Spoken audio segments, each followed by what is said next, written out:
Okay. All right, here we go.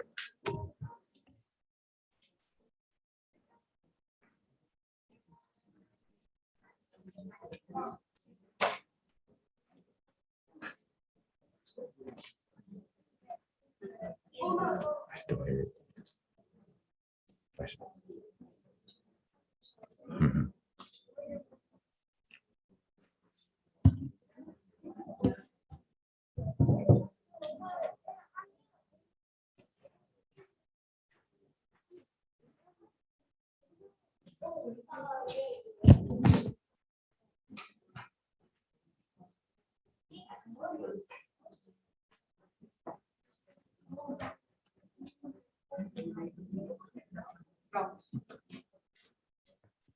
All right. So again, thank you, members of the community, for your patience. Tonight, we're going to have this initial discussion, the Dorado Unified School District Boundary Study. This is prepared by our third-party consultant, Total School Solutions.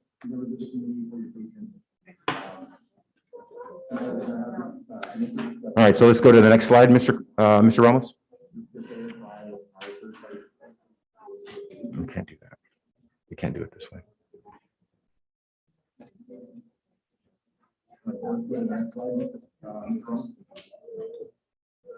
No, because it's coming through the speaker. It's coming through the speakers.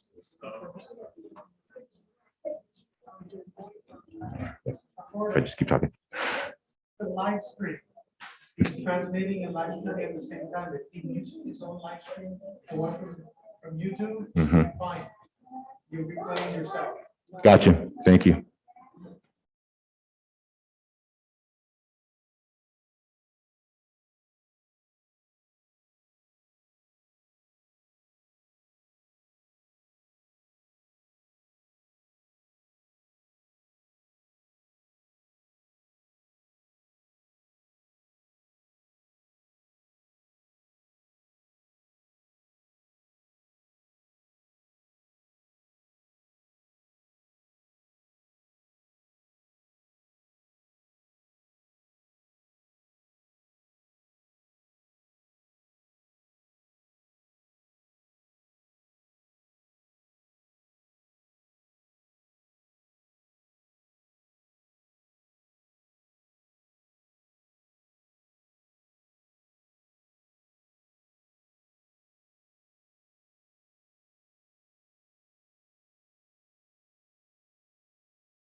not alone.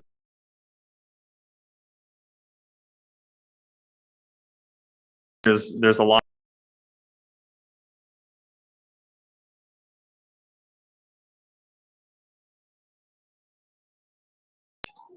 Looking back at the RPAC meeting that happened back in 2016, I think it would benefit everybody to know what are the pros and cons for all of the schools in the district, and not just these two schools in particular. And I know that work was done, and I think it'd be great if we can go forward and share that in future meetings as we dig into this topic a little bit more.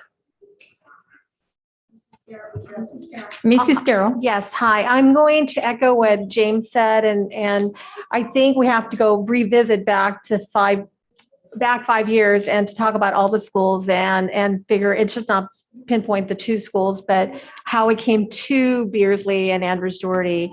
But I think we need to do that too. I agree. Thank you. Thank you. Any other comments, board members? No, I'm just going to echo the same. I'd like to hear about all the schools as well.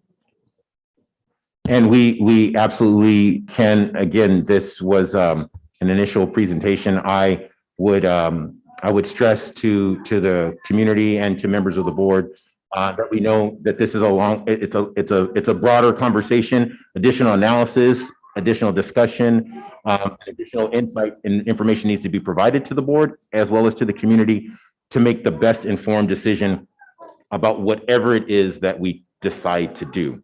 And I think that there are lots of different opportunities for us to have that dialogue and have that discussion. I would also just remind the board, if the board members have any questions, we also do have legal counsel who is here, who can also answer any additional questions that we might have. So I don't want to forget to mention that as well. Excuse me. Oh, can I add something? I wanted to say that this is a start of a discussion, like you guys were saying, but it is an extremely big, decision. So I think we should definitely discuss it with the entire community and see our options with other schools, because these are beloved schools and we have to still decide others if this is what you guys want to go with. So definitely discuss it. Thank you for bringing it up, with our community and doing the slideshow and showing the pros and cons, because that's definitely extremely helpful. Thank you.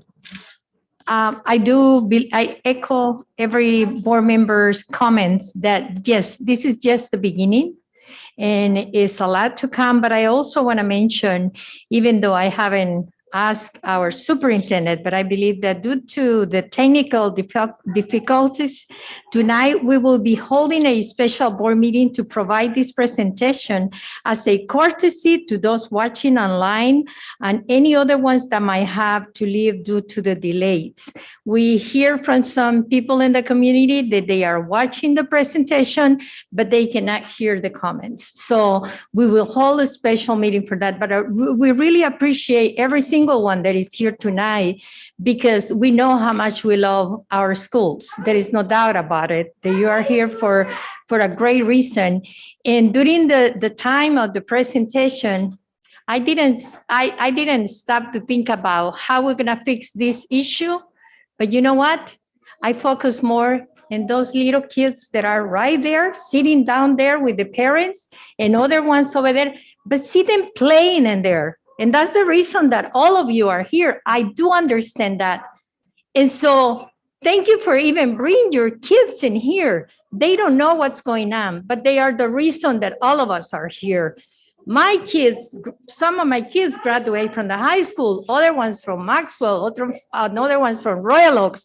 So I know the passion that all of us have. So thank you that when they were talking, they didn't bother any of us. It was a music to our ears, because that's the reason that we are here. So thank you to all of you. So we will continue now with our board meeting.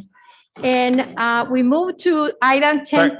Sorry, Madam President, Yes. I just wanted to ask, so are in this future meeting, are we going to have legal counsel at that meeting as well? I just wanted to, if we need to ask legal questions, now I wanted to ask them now. Yeah, no, I understand. I will confer with the board president. I want to make sure that, the community members who are watching it get the same Right. information, but they can't hear right now. So we can definitely have Serene answer questions now, Okay, but likely we will need to invite her back so that Okay. way it could be done again as well. They can hear right now, but they could not hear the presentation. Oh, got you. Okay. So Okay. if there, so I would invite to Okay, ask those questions. then. okay, go ahead, Dr. So- Finley. So I'd invite Serene to the podium to answer questions.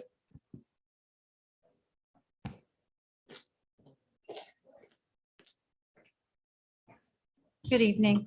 thank you very much, Serene. So I think, I mean, one of the questions, and I know this is probably going to be a long response, so I don't, I guess, necessarily expect a full answer now, but one of the things that we as board members are probably going to need to know as we move along this line is what's sort of around the bend for each school as well. Because I think it'll be important to know not just what the attendance is and what the impact of on families would be and everything, but also what the future is for that school site if indeed there is a consolidation that takes place. So, what legally can be done with that?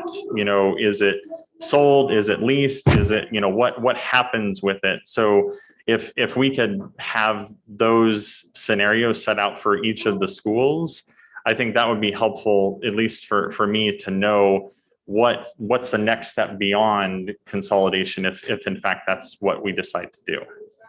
And you'd like me to address it now, right? I mean, Oh, okay. I'm sorry. You'd yeah, like me, I know that if we're asking for that for all of the sites, I know that's a big ask. So I don't expect it right this second, but just something that at least I'll want to know, as we go through this process, what is the future for each of those sites as we explore all the options. and thank you. That's an excellent question. I can say generally that and what you're seeing tonight is the start of this process of really engaging the community and having these discussions. But this is really a step-by-step process. So I think sometimes what happens is the idea of school closure / consolidation and what happens with the property or the school site that's closed gets conflated. It doesn't mean that just because the school is being closed or consolidated, that particular campus is being closed, that it can't house some programs. It can continue to house programs. It really depends on the district's needs and what it envisions for that site. And so as an initial matter, the board is considering, based on these options and other options that may be presented in the future, whether or not to close, consolidate certain school sites. As a next step, depending on what the district's needs are and further assessments and further input from the community and potentially having a 7-Eleven committee or a committee that advises on these issues, then a decision can be made moving forward about whether that property is, a recommendation is made by the community, by the community group to sell, lease, exchange. There's various options, or to continue to house programs there. That's another option. So again, I think to not think about it as, okay, school closure consolidation, and then the school site or the school sites potentially get disposed of. That's not the goal. The goal is to start this process, step one, start assessing what the options are, and then upon when a decision is made to close or consolidate a site, at that point, the board can then do a further analysis of what to do with that site next and what are the best options for that site. I Okay. hope that answers your question. Yes, it does. Thank you. Any other question, board members? No? Okay. Thank you, Serene. Thank you. Can we move now to next? Yes, Madam President. Okay, we now move to item 10.2, presentation on transitioning to trustee area elections overview. Dr. Emerson, give me a second, please. Para la comunidad que habla español, quiero decirles que en la próxima reunión que tengamos, que la vamos a hacer, y es una reunión especial que va a ser para darle a conocer a todo el público lo que está pasando. Todos ustedes pudieron escuchar lo que dijimos aquí, pero el público no lo está está escuchando, pero sí estamos cumpliendo con los requisitos de hacerlo público. Entonces, para esa vez, yo me voy a asegurar de que tengamos un traductor que pueda estar escuchándolo usted por medio de los audífonos, a lo que se refiere toda la reunión. Muchas gracias por su paciencia. Madam President, we will move to item 10.2 and item 10.3, presentation on transitioning to trustee area elections. This presentation will be done by Mr. Todd Robbins, legal counsel to the school district. Todd, welcome. Thank you. Good to see everybody. So I believe, for what I understand, I'm going to be giving my presentation and also the demographer's presentation as well. Yes, that would be great, so- given the circumstance. Yeah, so we can relate on that pinch hitting thing. And I don't believe I have control, right? So I need to let okay. Oh, I do have control. Okay.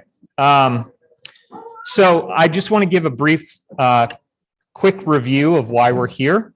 Because the last I was in front of you, it was, I think, almost 2 years ago. A lot has happened since then.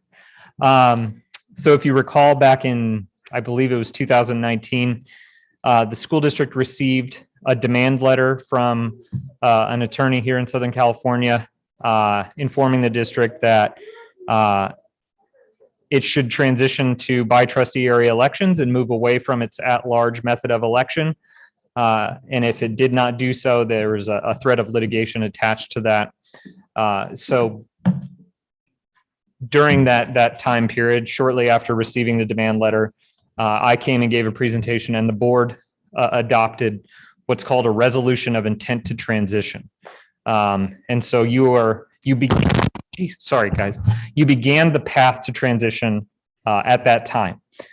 We were able to work out an agreement with the attorney to delay the process from starting until the 2020 census data came out, so that you wouldn't have to effectively do the process twice in a short period of time. So here we are now. We are waiting for the census data to be finalized by the California Department of Finance, but we are in a position where we can get you started. So tonight, later on in the meeting, there's going to be a public hearing. It's the first of 4 total public hearings. The public hearing tonight is for community members to provide input on what they think the maps should look like. We don't have maps yet because the law doesn't allow them to draw them until we have these 2 public meetings. So, okay, not gonna be able to see that very well. So I'll just talk through this. You can start this process by initiating it by an action of the board, which is what you did. There's a couple of other ways to initiate it, but those processes are never used. One is through a petition of the electorate. The other is by action of the county committee on school district organization. But the district is using the resolution to initiate the process. So that's why we're here today. So the process now, we have 2 public hearings before the drawing of maps. There will be one tonight and then one at your next board meeting, and then we can start drawing maps. The demographer's presentation has a timeline in it, so we can go into more detail about those public hearings and everything like that during that presentation. At the end of the process, sorry, there's an echo, and I don't know if it's in here or in, okay. At the end of the process, once we've had the public hearings and once maps have been reviewed and commented on, the final map would need to be published for at least 7 days before the board takes action to ultimately adopt it as the district's map for trustee areas. All right. You will also adopt a resolution at that final board meeting, where you will invite the Los Angeles County Committee on School District Organization to come into your school district, hold their own meeting, where they will review your process and they will say, hopefully, yes, we believe we'll get you through the process to the point where they'll say yes. That's not going to be an issue. Back when I first met with you, we talked about getting a waiver from the California Department of Education on that really narrow election question of should the district transition to by trustee area elections. If you recall, For those of you who were on the board back then, 100% of school districts have gotten that waiver. No school district has put that question to an election because the risks are too high. If the question is voted down, you'd still have liability under the California Voting Rights Act. So we were recommending you seek that waiver. The good news is the legislature recently amended the education code to allow the county committee to now handle that waiver process. So it's one less thing that we need to do from an administrative step, because the county committee can now incorporate that waiver issue into their own process. And so we don't need to go to the California Department of Education for that. And that's a time-consuming process and has a lot of extra lead time to it. So that's helpful. Typically, it's going to take between 4 and 6 months to finish this process. And you'll see from the demographer's timeline that we have later on that I think we have you wrapping up around February to be done with your process. And then we'll get the county committee in here. It's important to remember that your terms will not be impacted by this process. And so for those of you who are, the goal is to be ready to have your first by trustee area election in 2022. For those of you who were elected in 2020, you will continue to serve until 2024. You will remain an at-large trustee until 2024. And so your seat, your term will not be impacted until you would be up for election in 2024. And then we're going to have to update these maps in 10 years after the 2030 census. So in 2031, you will be, you'll be reviewing the maps that you currently have. We'll be looking at population shifts, and it's possible if the changes do not create a variance of more than 10%, that we could just continue to use the maps that you've got, but it's hard to predict what's 10 years from now is going to look like. So I'm not going to, I mean, you can ask me questions about the legal issues, but if you just want to wait to ask questions until I'm done with the demographer's presentation, I'm happy to do it however the board desires. So if you could bring up the next presentation.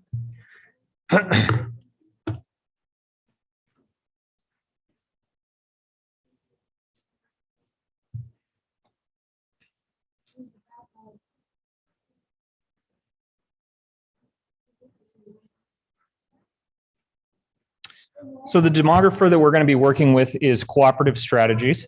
They are a well-known group that provides these demographic services. I've worked with them for, 14 years now.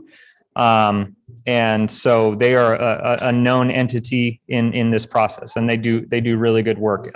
Justin Rich is the executive director of Cooperative Strategies, and he was hoping to present to you tonight, but obviously there were some technical glitches, and so he was not able to be with you on Zoom. So he sends his regrets.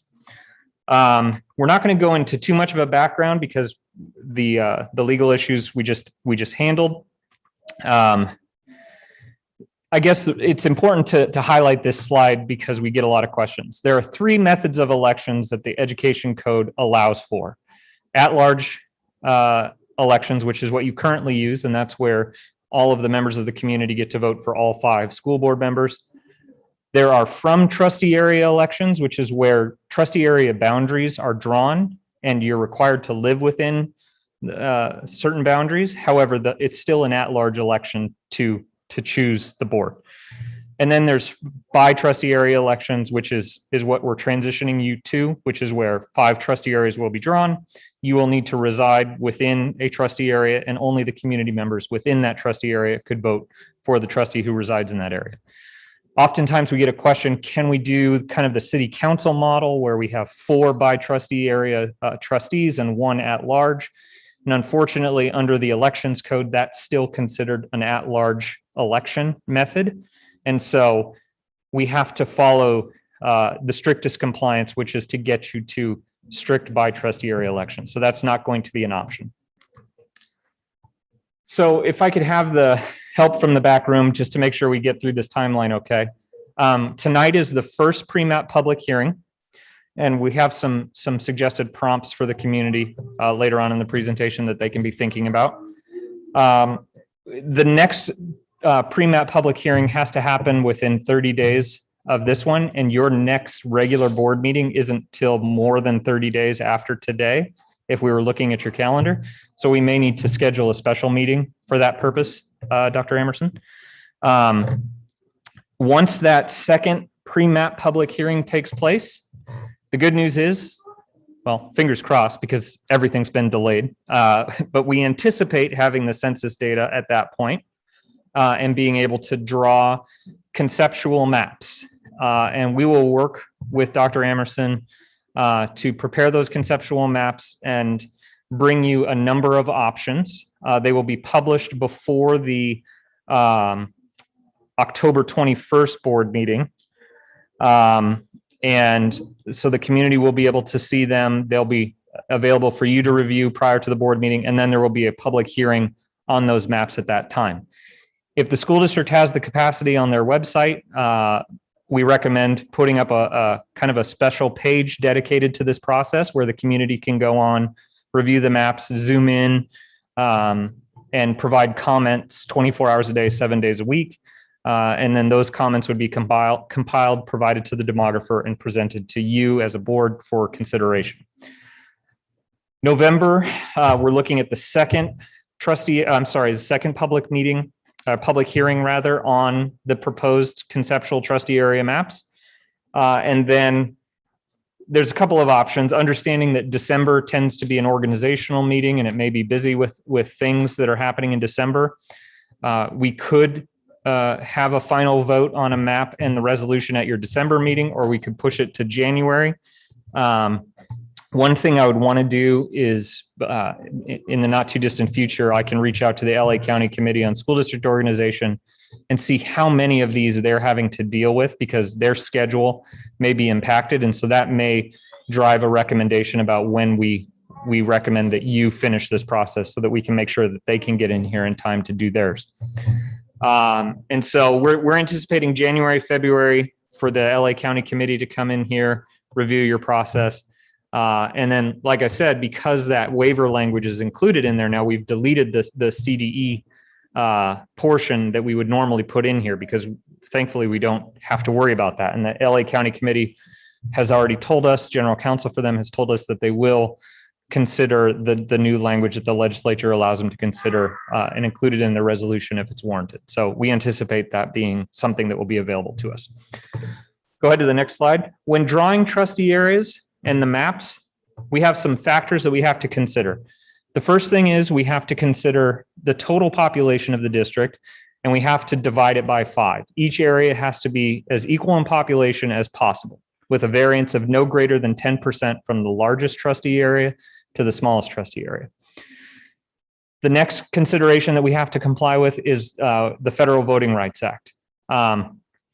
If you pay attention to redistricting and you know the issues of congressional maps and things like that, you may be familiar with the terms packing and cracking. The Federal Voting Rights Act is interested in preventing dilution of voting strength. It wants to make sure that members of a protected class do not have their voting strength diluted. So the concept of packing would be if the members of a protected class are spread strongly throughout the school district, we would want to avoid packing them all into one area in a way that would reduce their strength throughout the district and only limit it to that one area. Conversely, if they're concentrated in one area, we would want to make sure we don't cut them in half or cut that area into thirds or quarters and dilute their voting strength that way by spreading it throughout the district. So we want to make sure that that's taken into consideration, and the demographers are very good about that, and I review the maps to make sure that we're in compliance. We want to make sure that the maps are as compact and contiguous as possible when you're looking at the boundaries. You've heard the term gerrymandering. We don't want the maps to look like they have unicorns or dragons or anything like that on them. We want the maps to be logical, geometrically compact to the greatest extent possible. Your district is an interesting shape, but there are ways that maps can be drawn even with interesting shaped districts. We want to respect communities of interest as much as possible. Dr. Emerson's presentation about the elementary schools in the community Those neighborhoods, we want to make sure that we respect those neighborhoods. We don't want to chop them up to the best of our ability. And that's why community feedback, once we have maps, is going to be really important, because your community knows your community better than we do. And so if a line is drawn and there's a concern about where it's drawn, we want to hear about that. So we want to keep those communities of interest intact to the greatest extent possible. We follow man-made and natural boundaries to the greatest extent possible. You have freeways, you have riverbeds and things like that will factor into how these maps look, and those may form natural boundaries for us to look at. We can respect incumbency, so if that's a desire of the board, that it could be one factor, but not a primary factor that we can look at. The community has voted the 5 of you onto this board. They have spoken, and so we have the ability, if possible, but not as a primary factor, to see if we can preserve the 5 of you. It's not always possible. And so we can do our best. Some districts tell us, nope, don't look at that at all. Other districts say, you can look at that and present us with a map that might factor that in, and we can see what that might look like. And then any other considerations that you may want us to take into account when we're drawing the maps. The board, the community, that's what these pre-map public hearings are for. So you can let us know there. When we're looking at the demographics of the district, the majority population, well, the strong plurality is the Hispanic Latino population at 47.4%. Keep in mind, this is 2010 census data. We don't have the new census data yet, so this will change. The next largest group is the white population at 28%, and you can see going down. So this is total population. The next slide is an important number. It's the citizens voting age population. You're going to be hearing this a lot from either me or from the demographers, and you may hear it kind of in a shorter name, CVAP. And what that is the number that we're supposed to look at for purposes of compliance with the Federal Voting Rights Act. We are looking to see when we are drawing boundary lines, can we draw a majority minority area using this citizens voting age population data? And if we can, we need to make sure that the map that we approve ultimately has that majority minority area on it. That's where we're starting to get to those concerns of cracking and packing. If we can do it, we should. We shouldn't be cutting that up or splitting it. So the first thing you do when you look at a map is you divide it up by total population, and then you look at the citizens voting age population and you see, okay, what are the impacts of that total population map that we just drew? And then we kind of go from there. All right. So let's see, this is kind of an aerial view of your school district. It's an interesting shape. So how should lines be drawn? Obviously, when you look at this map, there's some natural things that we can look at. We can look at the 210 freeway. We can look at Huntington Drive. You've got, some population to the southeast side of the district, but on the southwest side of the district, it looks like it may be a natural area. So those are some of the things that we're going to be looked at. A lot of your population is concentrated on the north end of the district. And so, the map is going to be, this image divided by 5. And so we'll be presenting you with some information on that. So the next couple of slides are going to be prompts for the community to think about, for you to think about when we're talking about what factors should go into drawing these maps. So some of the feedback that we're looking for, and if you have the capacity to do it on your website as well, to put a portal up right now, well, not right now, but in the next couple of days where people could provide some feedback as well, so that if they weren't able to attend tonight, they could provide feedback online. So some of the things we look for is, for example, I would like to keep neighborhood X and neighborhood Y in the same trustee area because, and whatever local considerations that individual might want us to think about. Go ahead to the next slide. Some other things to think about. For example, I think Huntington Drive may make sense as a trustee area boundary because it keeps communities together or it provides good representation for X, Y, and Z reasons. So these are the kind of comments at this stage in the process that we are looking for. Go ahead. Oh, here we go. Again, some other prompts. I think all of why community should be in an area because it keeps communities together, for example. Some school districts say, for example, every trustee area should serve multiple school boundaries and sites because it provides good representation. So those are just some of the things that we would ask you and the community to think about when you're providing feedback tonight and on the website and at the subsequent public hearing. Okay, so that was a lot of information, but I'm happy to take some questions. Board members? Dr. Finley. Yes, thank you very much. So two questions. One, maybe putting the cart a little bit before the horse here. Sure. But as you probably know, for city council, we have 7 districts in our city.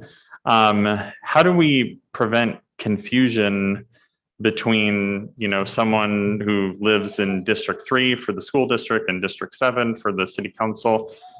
Can we help with that as we're trying to minimize confusion for the voters, or is that not something we should take into consideration? I certainly think it's something we should look at, but we do have to view this as our own process. And I can understand that would be confusing, that if you're in District 7 in the city council and you're in District 2 for the school district, that may make for some confusing issues. We can have cooperative strategies look at the city council boundaries and how they're numbered and see if there's any logical way to do that for you in terms of, because we can number our districts however we want. Right. Typically they tend to go west to east when they do it just by default. But we can work on that and see if it makes any sense. Okay. But it's going to be challenging because there's 2 more city council districts than there are school districts, school board districts. So. Okay. And then second question was, and you can clarify this, I'm just kind of going based off of my memory.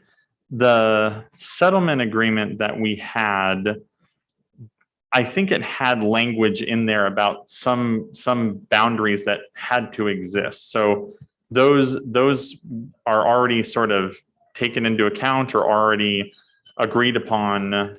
Is that right? Yeah, there are some factors that we need to look at when we're drawing the maps. So those will be things that they tend to be on the southern end of the district. So they will be factors that we will be applying to the maps. Yes. Okay. All right. Great. Thank you. Any other question or comment? No? I was Yeah. just going to Okay, comment. Mrs. Carroll. Yeah, I was just going to say, out of the 5 of us, 4 of us live really close in proximity.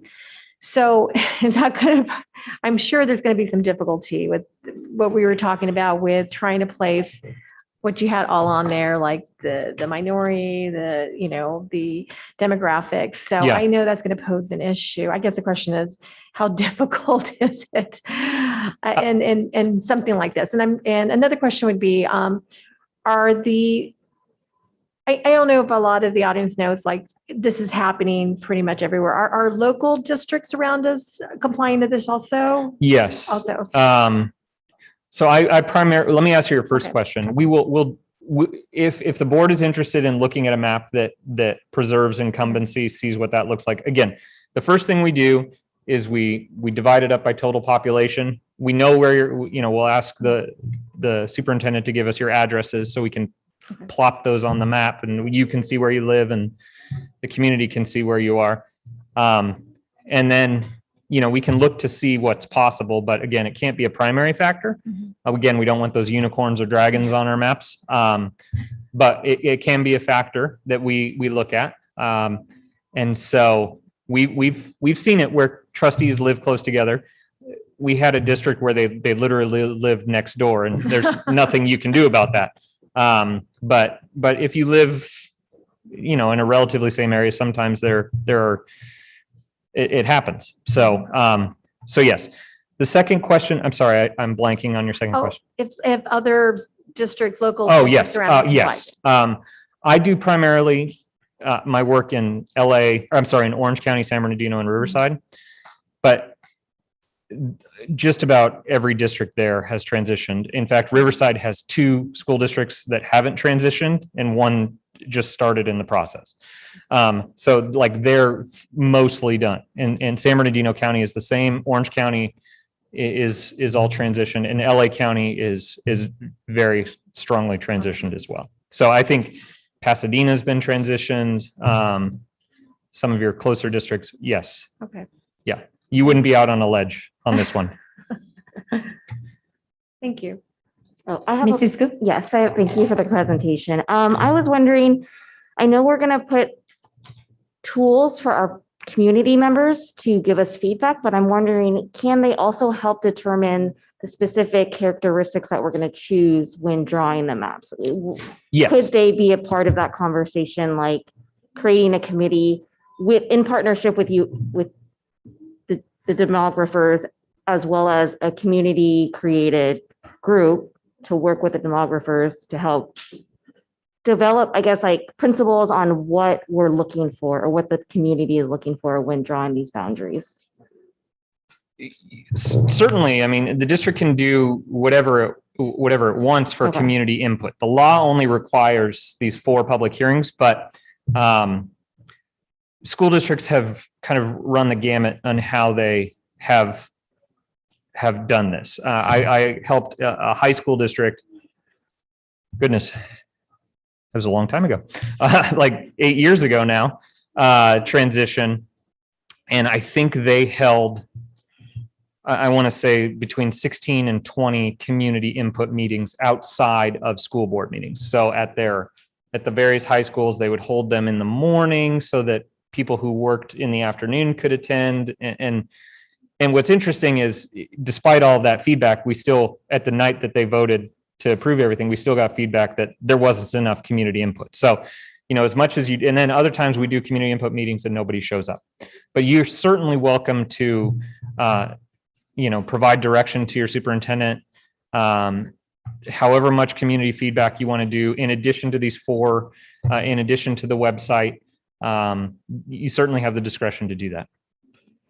So I guess, Dr. Emerson, would this be something that we could potentially, I guess, if community members aren't willing to be on the committee, at least put on the site where they can provide their input if they'd like to join one?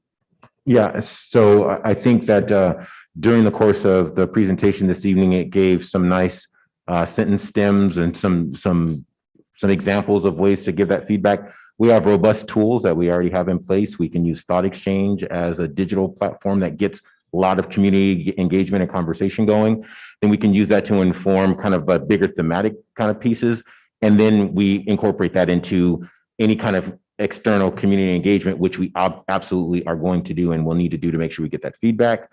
And then that will then help to drive, like, what are those guiding principles as we take all of that collective feedback and to kind of theme that out, determine what are the kind of guiding principles that we'll use to kind of complete the rest of the work. So I think yes to your question.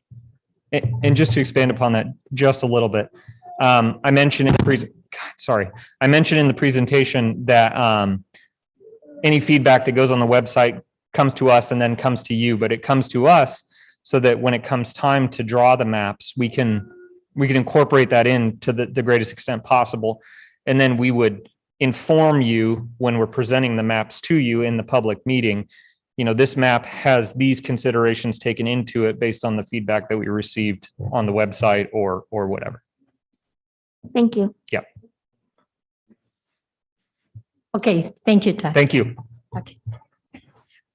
We continue with our board meeting, and we will switch from item 11. We will have number 12 to go instead of 11. So this is request to address the board, and we will go back to the superintendent report. So go ahead. Thank you, Madam President. At this time, just out of courtesy to our community, we thought we'd switch and do a public comment first, and then do the superintendent's report thereafter. And so I'll remind the community that you have 3 minutes to make your comment. and we'll take each of the speakers in turn. At the time, if you hit 3 minutes, I'll simply share with you that your time has expired. I'd ask that you all just kind of respect that 3-minute threshold. Okay, our first speaker this evening, Mr. Tom Reyes.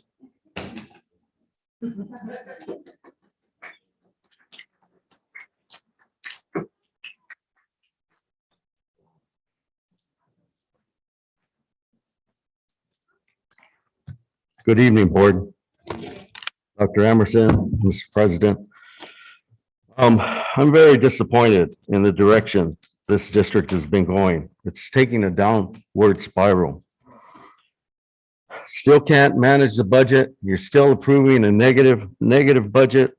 We asked for a FICMAT back in the day and it was ignored. Needs to happen to know what the heck we're doing with all this money.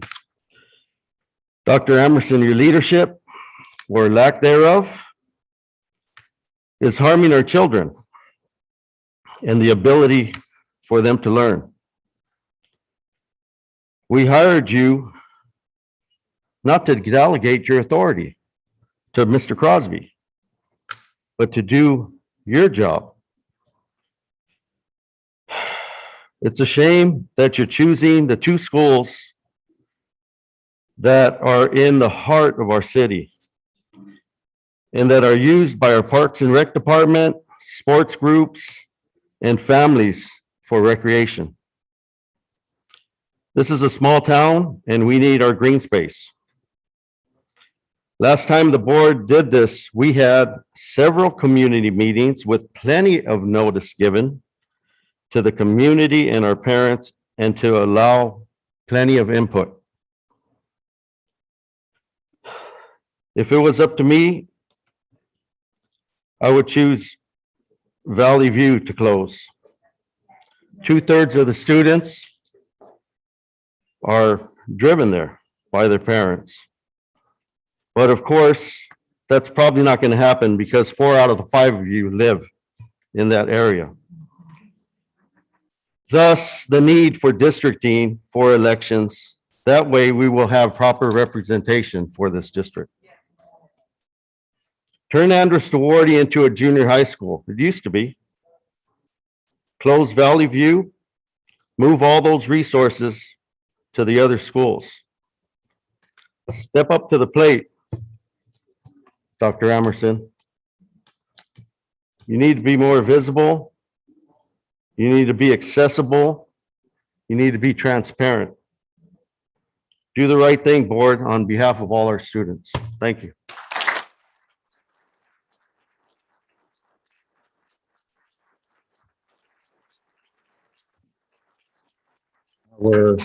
Our next speaker is Eduardo Valencia.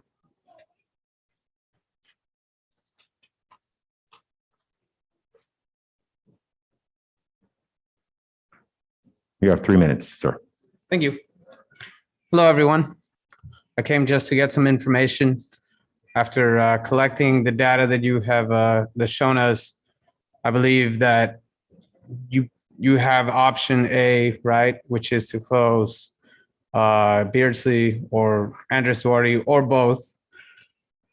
Were the other schools considered as well to be closed? Would you close Maxwell or would you close a Valley View or Royal Oaks or anything like that? I only see those 2 schools being pointed out. My kids attend Beardsley. They have a wonderful dual language program, which has helped them grow and has kept them at the top of their class. I'm concerned for that program. Would we lose it? Are we going to hold on to those valuable teachers that are very important, because at the basis of it all is the children. If money is the issue, I'm guessing if you have more enrollments and you grow the school district or whatever it is, then that's more funding that might, help. Since we're losing a lot of the kids or enrollment or whatever it is, we should probably look to enhance what we already have to attract more residents and therefore more children. which might help with whatever budget concerns you may have as well. And yeah, I mean, it's the first of many meetings, and I will surely come up with some other questions, I'm sure. We're just concerned parents out here. One note, what is the Valley View school, whenever there's issues, whether it's fire or rain, they do tend to close. That's a big issue. None of the other schools usually close. And yeah, thank you for your time. Thank you. The next speaker is, I believe it's Evan Wyckoff. Evan Wyckoff.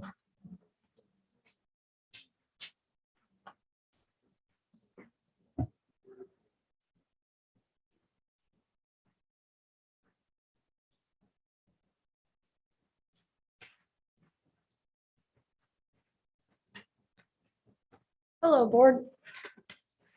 So, hi, my name is Evan Wyckoff. I'm a 7th grader at Royal Oaks Academy. I used to go to Valley View Elementary until 3rd grade, where I was pulled and homeschooled for 3 years. It's my first year back in the public school system. Right? The COVID things were just wear a mask. I can take it off outside, right? I could handle that. Sorry, thank you. And then the first case of COVID happened at Royal Oaks. Well, after that, the same day I got sent home from school, told I couldn't come back for 10 days. I came back to school for 1 week, 7 days or 5 days, one school week, and then was sent home again for another 10 days because I was exposed to COVID once again. We've had a total of 30 days where school's been in session, and I've missed 15 of them because of quarantine. It just seems like you don't care almost. And there isn't even there isn't something to help, like an audio recording of the teacher's lessons. I'm in accelerated classes. I'm in 7-8 accelerated math. And it's a little difficult. We have notes that we do, but when you don't hear the teacher's explanation of the lessons, it becomes extremely difficult to complete it. And it feels like there isn't that. And now there's rumors of a vaccine mandate possibly. And I feel that that's my choice and my parents' choice, whether I get that. And a virus affects kids about the same as the flu. You don't force kids to wear masks if they have the flu. You don't force them to get the flu shot to attend school. So why is it any different for this virus? Thank you for your time. Thank you, Evan. Next, we'll invite Russell Wyckoff.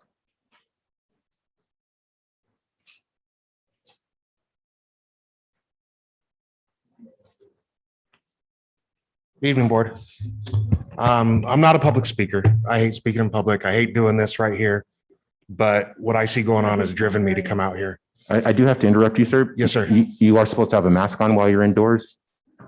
Sir, I'm not COVID positive. I'm not a danger to anybody here. Mr. Wyckoff, I would just remind you that we're under a mandate by the county. It's not a law. I'm just going to say what I have to say and I'll be out of your hair, okay? I would just ask that. I heard a few things tonight that really moved me. Our belief statement. Mr. Wyckoff, I would ask you, sir, if you could please place a mask on. Nearly every other person, I would ask everybody who's actually entered the building that you have a mask on. That's the expectation. It's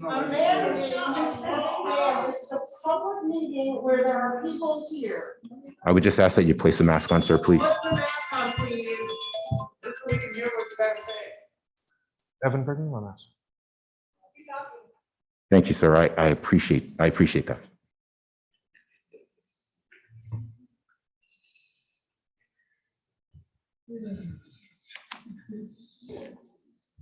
This right here does absolutely nothing for anybody.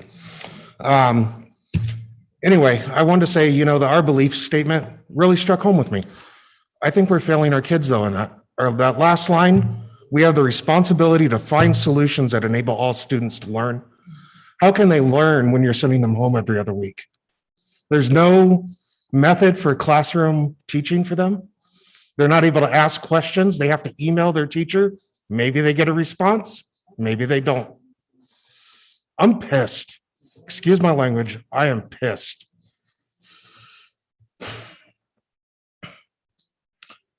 We're forcing our kids to isolate themselves from each other. They're getting scared to come talk to each other. Because my son, twice now, he's been around friends that ended up testing positive. He hasn't. He hasn't been sick at all. And they send him home for 10 days. These restrictions we're putting on our kids are putting them at risk of stress disorders, PTSD, anxiety, and depression. Look it up. We're teaching our kids to fear instead of overcome, and to be confident, and to be just strong. We're teaching them fear, and that's wrong. Between March 1st and July 2020, a study was conducted on the hospitalization rate of children under the age of 18 with confirmed COVID-19. They found that the vast majority of cases were either asymptomatic or extremely mild. We're doing this to our kids. This is damn near abuse. Knock it off. Make provisions. Who thought that it was wise to quarantine our kids and send them home for 10 days, but then didn't think that they would want to learn? What happened to all the stuff from last year? Where's all the stuff from last year when they were required to be at home? Why is there no provision for him to be able to interact with his teachers while the class is going on? This is crazy. And if you guys, I don't know what your guys' plans are for the vaccine mandates that are coming down. I know Los Angeles Unified just did it. LA County is now going to mandate the COVID passport. If you think you're doing that to my son, he'll be yanked out of that school so fast, and you'll lose another attendee to one of your schools. That's what happened when he was in 3rd grade, and I had a problem with a teacher that they would not correct, who mocked him in front of the class for his writing skills, when he's one of the smartest damn kids I've ever met in my life. They wanted to put him in 8th grade this year at 12 years old because he already completed the 7th grade curriculum in homeschool. We made the choice to have him do the AP classes and the accelerated math. Get it together. Take care of our kids. That's your time, Mr. Wyckoff. Thank you.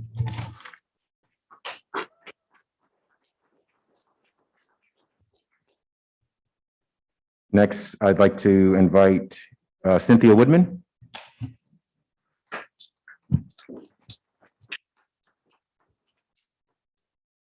Cynthia, you have 3 minutes. Yes, my name is Cynthia Woodman. I'm a teacher at Andreas Dwardy Elementary School, and this is my 30th year in Dwardy. It sounded really good on paper and in the news, the CARES Act funding, which was signed on March 2020. And I quote the California Department of Education. The relief package provides states with both funding and streamlined waivers to give state educational agencies necessary flexibilities to respond to the COVID-19 pandemic. The relief package includes a $31 billion in emergency funding for education. The key word here is necessary flexibility. Now let's talk about the realities. Dwardy received COVID relief money, but what they're doing with it, I don't know. Do you? I can tell you what they're not doing with it. They're not hiring more teachers to lower class sizes. This year of all years is the one where the district should have used and exercised necessary flexibilities, but they haven't, and I'd like to know why. This year, for the first time in 21 years, I have a K-1 combo, 26 students. It's the most I've ever had in one class. These are students who have never been inside of a classroom. Of the 12 first graders I have, only a few of them attended in-person class in April and May. Learning loss is real. What these students need this year of all years are lower class sizes. My partner, Ms. Gutierrez, is teaching 24 students in a TKK combination. The very fact that a combination class was made with TK students shows how ill-informed the district is regarding early childhood development. To put it into perspective, next year for the 2022 school year, all TK classrooms will require a 10-to-1 pupil to teacher ratio. However, magically this year, Ms. Gutierrez is expected to teach 2 grades with more than double that. All of our classes are sitting at maximum capacity, but just a few months ago in April and May, those same classes could have no more than 12 students. They had to be spaced 6 feet apart. Now we can pack them in with no issues in spite of an increased cases of Delta variant. The district has done it because they can. They could have used that money to hire another teacher and give our students the gift of smaller classes. But perhaps the thought of operating a business with a higher staff to customer ratio didn't sit well with our CEO and our business manager. What these students need right now, what we teachers need right now are boots on the ground. You're going to get the spin from the corporate office saying that the relief money is being spent on some fancy programs. We just saw it. We don't need any more expensive programs. What our students need are smaller class sizes to help them recover and regain learning. So when you hear the phrase, it's all about the students, please ask questions because it's not. It's all about the money.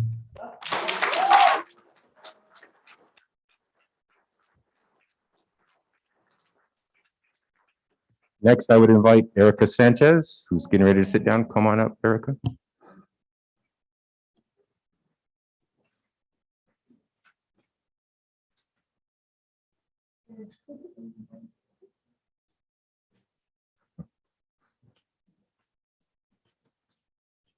Erica, you have 3 minutes. Hi.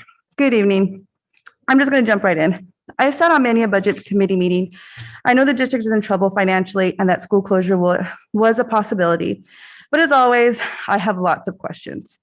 Now, I know we are in the first steps of assessing school closures, but as a parent with students in Dorado Unified, I request full transparency from our district, admin, and our board members every step of the way. This will not be an easy decision. This will not make you our favorite people, but at least you would have our respect for being upfront and honest. I noticed both Andress, Dorado, and Beardsley are on the recommended sites to close. This is very concerning. It would be taking 2 schools from the areas of Dorado that are most vulnerable. Will you be looking at the data of our homeless, foster, temporarily doubled up population to ensure they won't be severely impacted? What about our SPED students? Will they and their services they receive at each site be taken into consideration? You are discussing closing 1 and possibly 2 K-8s. Does that mean Valley View will be extended to up to 8th grade? If so, what will the cost be? What about transportation? Will transportation, and I do not mean Zoom, be provided for the students since they are being displaced? What if an emergency happens? Now all the schools are farther away from us to get to our kids. I hope that as data is researched, our board members look at all aspects before deciding on what school or schools should be closed. As I look up at our board members, not one single board member lives within the Beardsley and or Andress Dorado boundaries. Our schools, our students, our families are not fairly represented by the board members. Those above Huntington Drive continue to make decisions for those of us down below. I was at the meeting 5 years ago when school closures were being discussed, as were some of you sitting up there. And I clearly remember that we were very divisive and finger pointing because we wanted to save our neighborhood schools. Can you truly say that you, as you're doing your research, are listening to recommendations? Hold on, wait. Picked it up. That doesn't count. Can you truly say that you are doing your research, listening to recommendations, and when you go to vote, will you vote for what is right? Or will you vote for any school so long it not be a school your children attend or attended? Will you be looking at the schools that can give you the most money and sell it off to the highest bidder? Will you be taking into consideration our students and how this will affect their education, their social emotional well-being? Please remember, these schools you wish to close do not have a counselor on their site every day, like another K-8 does, to help these children cope with the reality that their school, their second home, their safe zone is being closed. I've said it time and time again. Should you have spent enough time and effort on fixing up all the schools equally and giving them equal opportunities to thrive, then we may have a better dispersed student population and we wouldn't be losing as many kids to the competing districts in our area. You are not listening to us. You are not listening to the staff and you're not listening to the community. We have asked for reduction of admin salary and admin count at the district level, but that's fallen on deaf ears. How do you justify being so top heavy, but continually? That's your time, Erica. All right, I'll email it, but thank you. Thank you, Erica.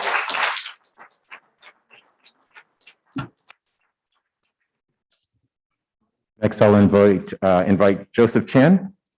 Joseph Chan to speak.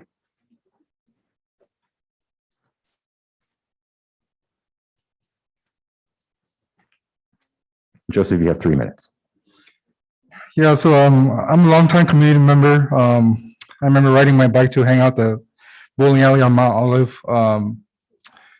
You know, Sir, if you can it's lift your mask up, please. yeah, it's just kind of frustrating. You know, this hearing relatives, their children go to Dorado School District and they have to wear masks during their PE session. You know, MIT just came out with a study last month that said outdoor infection rate is only 1%, 0.101%.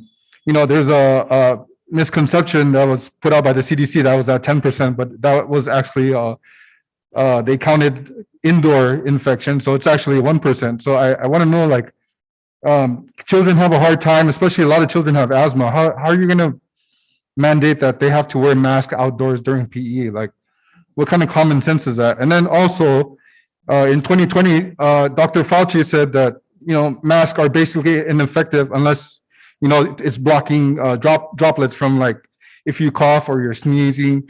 And that's where it starts with, like, the parents, where you just teach, like, common sense, like, you know, put your hand into your elbow when you cough or you're sneezing. But a lot of students, you know, I personally have a friend that their child went to the hospital, and this is very distressing for me. Like, what kind of common sense or trusting the science is this when you're having children, you know, that have they're not fully developed, they have asthma, and you're making them to mask up during PE classes, you know, like I want to know what's your explanation for that, please, because this is very, you know, not common sense, not using your brains. Thank you very much. Thank you.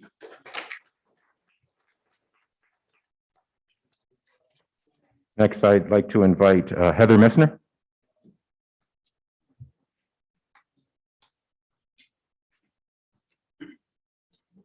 You have 3 Good minutes. evening, Dorado Unified School Board. Good evening, Dorado Unified Leadership Team and community members, including other GUEA members, classified members.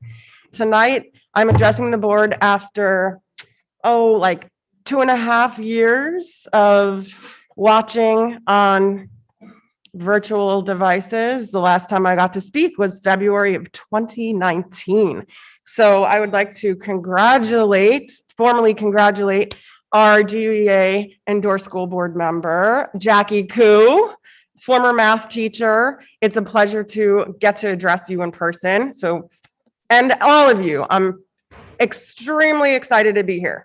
I would like to first talk about the positive partnerships that we have had with the district in working through 2 MOUs for COVID school closure, our working conditions for our early childhood preschool full year class return to campus, our elementary and hybrid learning conditions, including our special education students, our secondary hybrid learning conditions, a summer extended learning opportunity or the summer bridge program agreement, a bonus that recognizes our additional hard work of distance and hybrid learning for classified that also DUEA members were able to pass on to, I believe our management got it as well.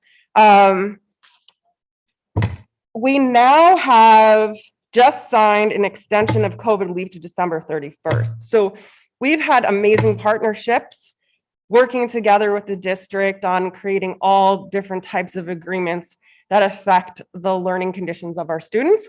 We also had an amazing, great, productive first bargaining session this past week on Tuesday, where we are discussing things such as school closure consolidation, and what is going to come after lots of discussions on that matter. It's not an easy topic. The teachers union has been prepared to address this for years.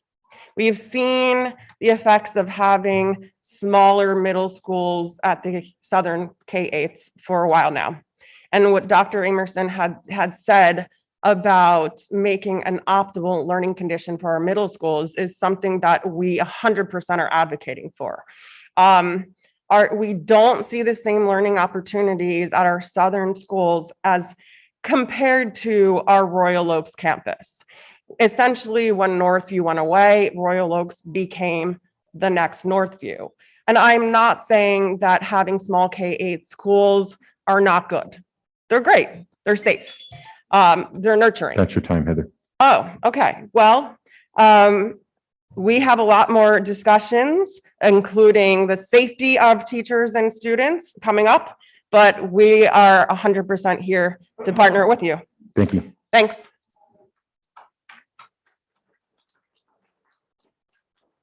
Next, we'll invite Carrie O.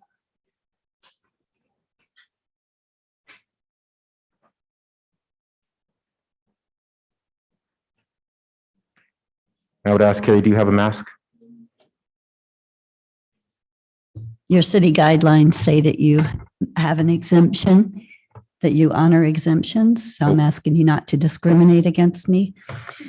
The topic of mask mandates and forced vaccinations has caused great concern across our country. I'm urging you not to enforce mask mandates or vaccination mandates for our students. When you were sworn in as school board members, you stood before God and swore an oath to the Constitution of the United States and the Constitution of the State of California. The government has no ability and no authority to mandate our health choices. As elected school board members, you have an obligation to honor the oath you took and guard our liberty and freedom. It's time for our government and politicians to come to the realization that they only exist because we, the people, formed our government to secure the blessings of individual liberty and freedom. When you debate the issues of masks, who are the sources of your information? Did you hire environmental toxicologists or industrial hygienists to come in and check out your schools? These are the only professionals who are qualified by their education to determine whether a school facility is infected and needs decontamination.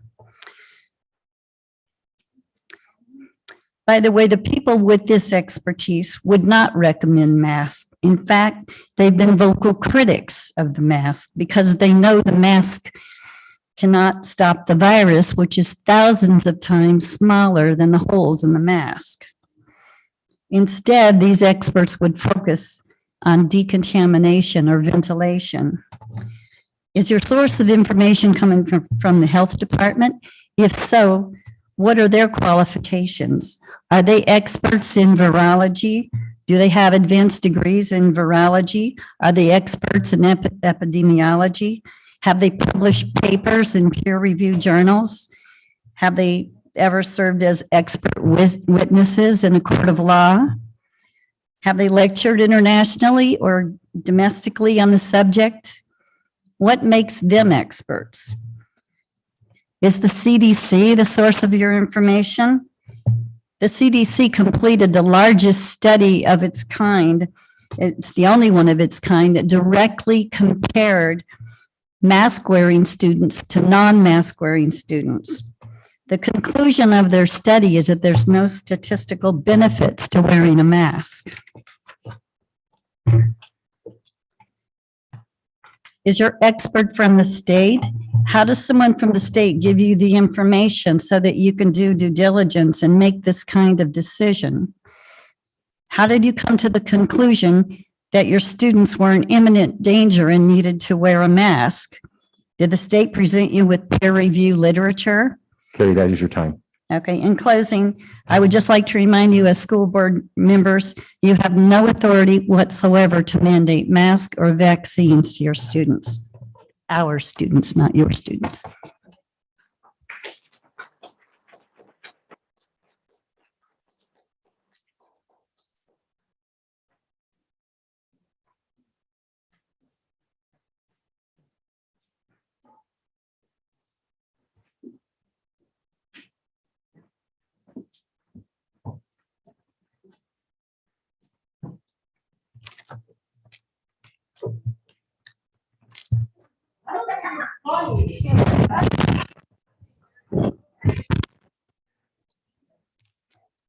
Potential viruses. Nobody says virus.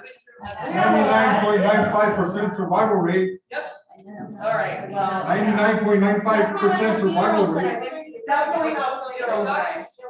Okay, well, we'll keep you people. At this time, we'd like to invite our next speaker.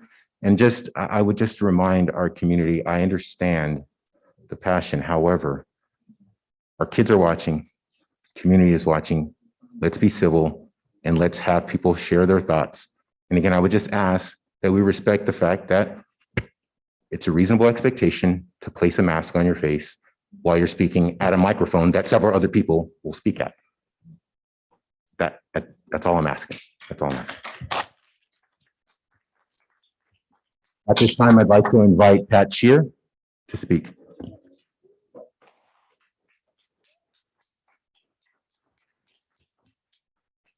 Good evening, Pat. You have 3 minutes. All right.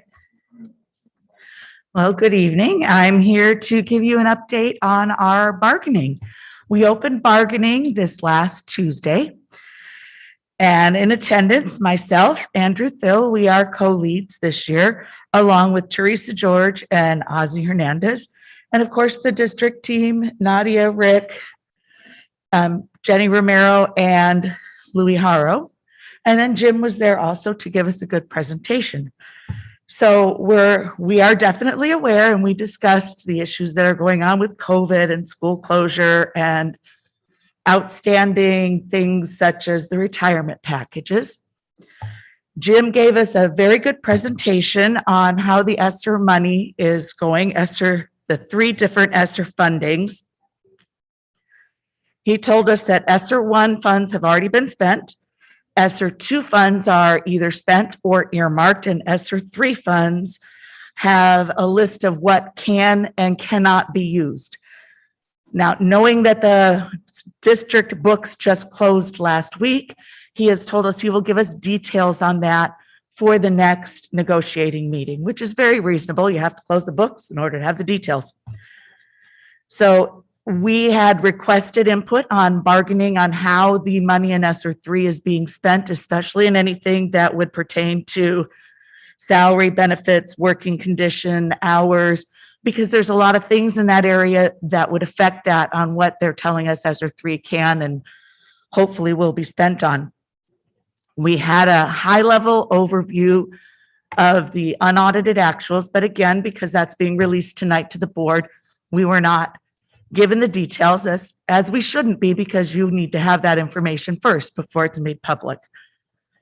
So we will have that information again by the next board meeting, or I believe we'll have copies of that coming out probably tomorrow.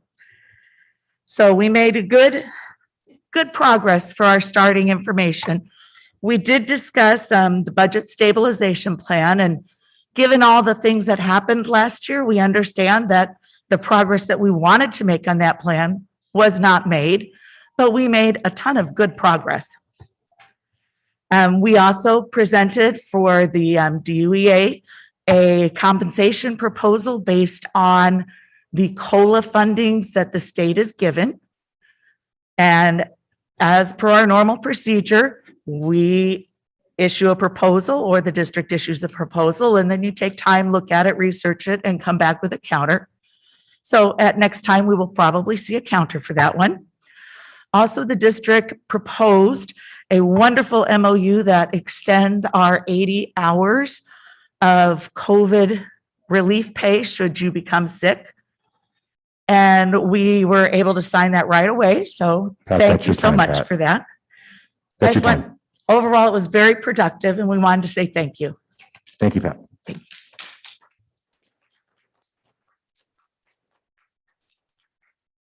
Next, I'd invite Kimberly Smith to speak.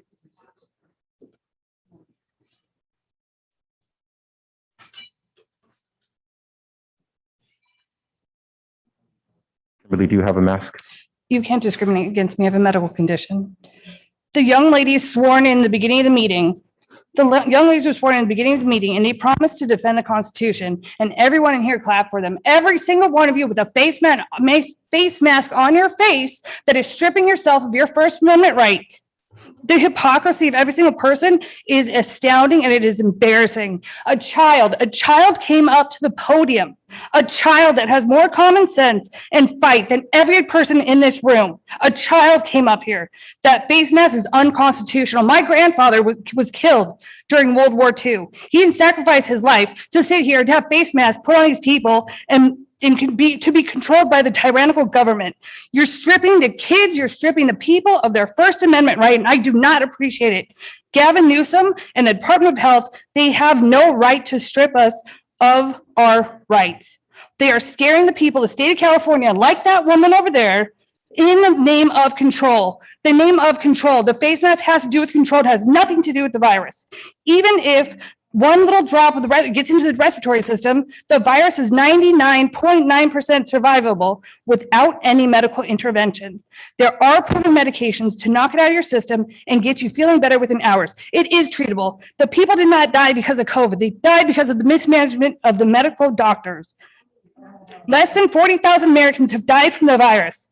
That's 0.00011% of 340 million. Of that 40K, few were children. Instead of letting these kids live like kids and promote preventative vitamins, exercises, hand washing, you're forcing dirty, moldy, virus, bacteria-filled face diapers that not only strips them of their personal autonomy, but has caused children to die of bacterial pneumonia and other documented respiratory issues. There will be long-term psychological repercussions perpetuated on the kids of the United States because they were forced to wear the mask. The mask and the vaccines are unconstitutional and they are completely unnecessary. Legal immigrants have risked their life to come to this country to get away from tyrannical governments, only to be told that they can't be free here in the United States of America. A clause in the Constitution states that even in a pandemic, of which we're not in a pandemic, no president or governor has the right to strip Americans of their inalienable right to breathe fresh air. These students aren't being taught about the greatness and freedoms of America. They are being taught that they must obey a mandate that is not a law for a virus that bypasses every type of face mask. The virus is so tiny, it's submicroscopic. There's 21% of oxygen is in the air that we breathe. The face mask drops that amount to less than 16%. You're depriving the children's brains of oxygen. They are losing their ability to problem solve, retain information, think critically, rationalize reality, just to name a few. There's no science behind the mask being good for anybody, and you cannot prove it. It is a lie. Dr. Fauci said that masks are window dressings. Your time has expired. You people do not have the right to strip these children of the right to breathe fresh air.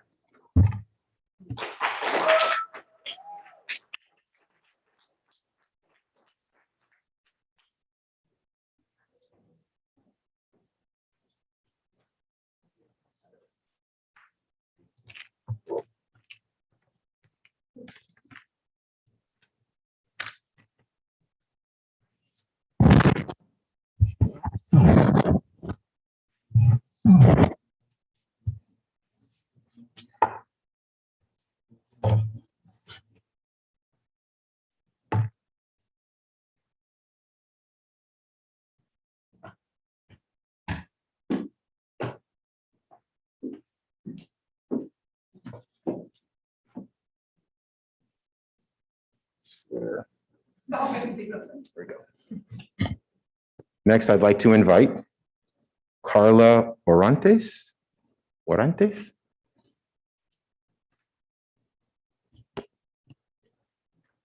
Carla, you have 3 minutes.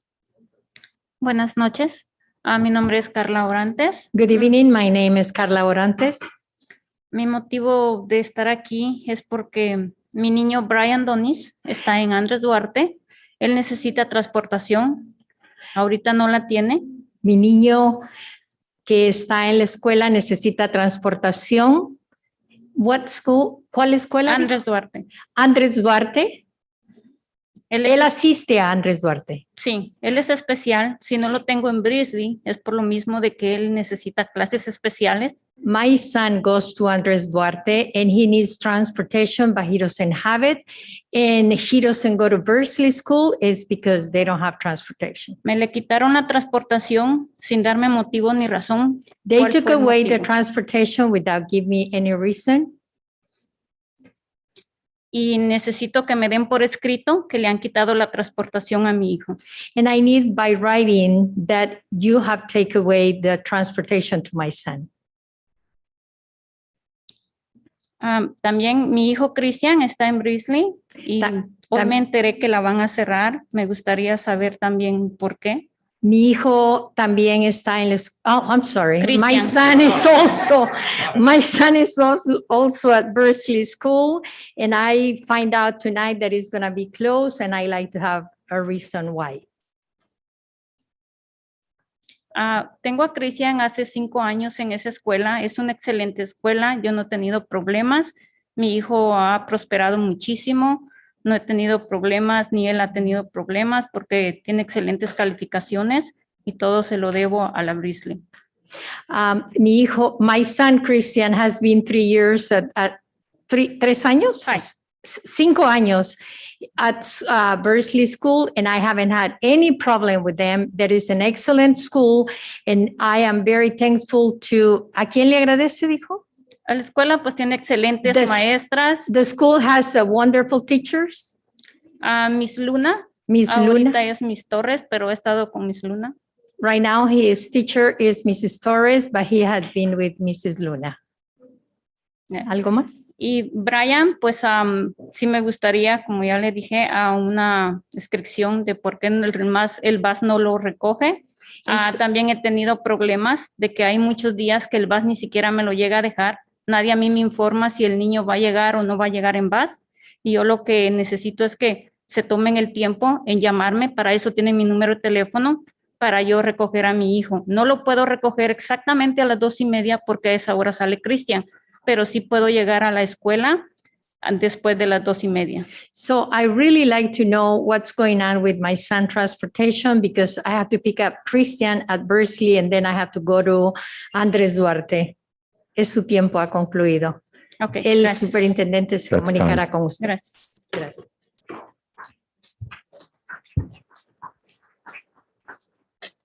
Madam President, that's the conclusion of our public comments. Thank you, Dr. Emerson. We now move to item 11 that became 12, Superintendent Report. Dr. Emerson. Thank you, Madam President. So just a quick reminder on the presentations that happened this evening.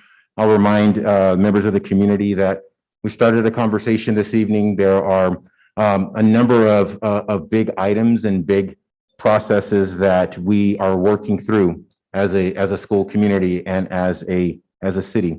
And we're committed to taking these really, really important steps in a very transparent and open and honest way. And so please engage with us in these conversations. Please place yourself in the process to be able to provide feedback and provide input so that way our board and team can make the most and best informed decision.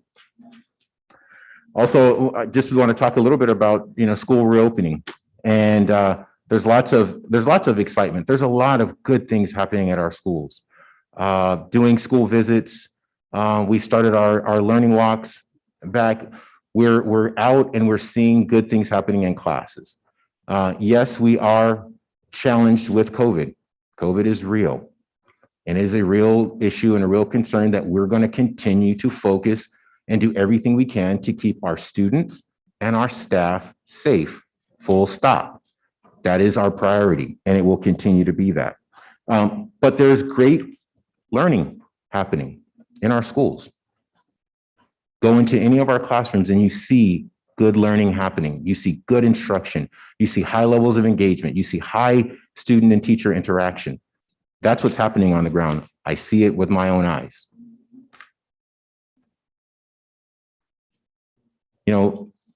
As we as we go through these processes and we go through all these years, we have these moments in time where you realize and you need to kind of take stock on the different things that have happened and the different people that you've come across and the different people you've had the pleasure and the opportunity to spend time and work with. And so that was a real hard transition, but now I want to talk a little bit about Jim Ballard, our Assistant Superintendent of Business Services, who is going to be retiring. And after 35 years of service in public education, I want to thank Jim for his steadfast commitment to this district, to this community, to the staff, to these families, and to the values that we hold dear and that we think are most important to make sure that we send children out into this world to be good human beings and good citizens. Even though the Assistant Superintendent of Business Services crunches numbers, his heart and soul is with kids in classrooms, and that's why he gets up every day. It's been a pleasure to serve with Jim. I wish him well in retirement. He's got all kinds of projects on a new home that he's working on. And I plan to call on you for advice and counsel because you've been a steadfast partner. And as we work through these transitions and as we think about this, we have opportunity for new leadership. And so tonight, we have a new candidate in the room that the board is considering this evening, and the board is going to take action on. And her name is Tiffany Bell, and she is sitting here with us. And I do want to share out loud and just make sure, because everybody knows that is Ken Bell right over there. And her name is Tiffany Bell. Yes, Ken Bell has a daughter named Tiffany, but it's not her. So let's just be really clear about that. Let's start and stop with that. Tiffany Bell is our candidate for the Assistant Superintendent of Business Services. She comes highly regarded, highly respected, and I think she's going to do a fantastic job. And I hope that the board supports our recommendation this evening. Lastly, I just want to welcome, in the middle of quite the crazy and entertaining at some point, I guess, board meeting tonight, I want to say welcome to Ariana and to Lupe. I'm reminded, absolutely. I am reminded by your physical presence up here on the dais about what's most important. We will expect from you your counsel, your perspective, your insights, your critical feedback to tell us what our Falcons care about, Ariana, what our MIT scholars care about, Lupe, and what our representatives from all of our K-8s and our K-6 schools, what they care about and what they're thinking about. We need you to be the conduit for that student voice to make sure it gets to this dais and it gets considered by these board members and by the superintendent and team. And so I'm looking forward to your leadership. Ariana's a vet. She did this in quarantine and in distance learning with us all last year. And she did such a good job, we brought her back. You know, she did such a good job, we brought her back. And we couldn't be happier to have her and have her expertise and her leadership and her insights. And Lupe, we're looking forward to great times with you as well. And so just on behalf of this team and on behalf of the work that we're doing, it is a challenging road ahead, without question. I make no mistake about understanding the complexities and the challenges that we face. And all I would ask, based on all the passion and all the energy that I know that we have, is that we stay focused on kids and we stay focused on building a community, because that's what we have in this city and in this town, is we have a community. So with that, Madam President, that is the end of my report. And I would ask permission to potentially ask for a recess, a short reception on behalf of Mr. Ballard. Thank you. We will take 5 minutes recess. And there is cake for Jim. Well, not on Jim's behalf. It's not for Jim. It's for anybody in the room. So please, let's take a moment to have a little reception and have a little cake. And also, Lupe and Ariana, go get cake, because this is for you too. Thank you.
Dr. Finlay?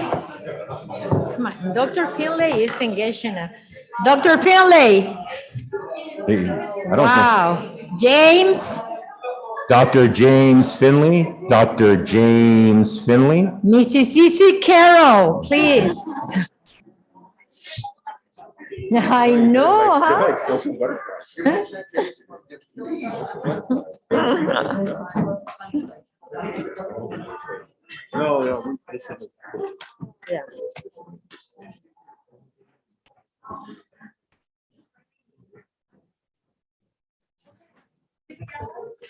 We now move to general functions.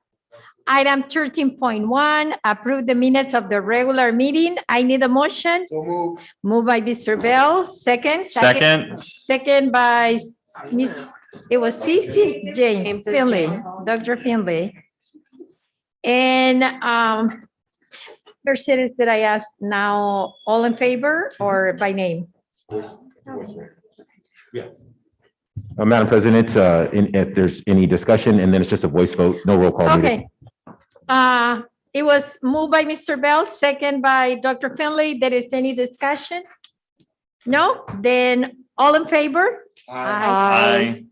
Okay, thank you. Move to item 13.2, approve the consent calendar. The next item of business is adoption of the consent calendar. Does anyone want to remove any item for separate discussion or action? Madam President? Yes. I definitely don't want to pull anything. That's not my intention right now. Thank you. But I just want to, just from a logistics standpoint, we can do a voice vote for the 5 board members, but we would actually call out specifically Ariana and Lupe individually for their votes on all of these. Okay. Okay. So should I go back to approve the minutes? No, or I think you just- can, I think you can move forward. They weren't present for that meeting anyway. Yes, okay. No, any separate, no items to be removed for separate discussion or action? Okay, since we have no objection, may I have a motion to approve the consent calendar? Move to approve. Moved by Mr. Bell, second? Second. Second by Mrs. Carroll. Okay, there is no discussion on this one, so I will say yes, all in favor? Ariana? In favor or? In favor. In favor, thank you. Guadalupe? In favor. Thank you. All in favor? Aye. Thank you.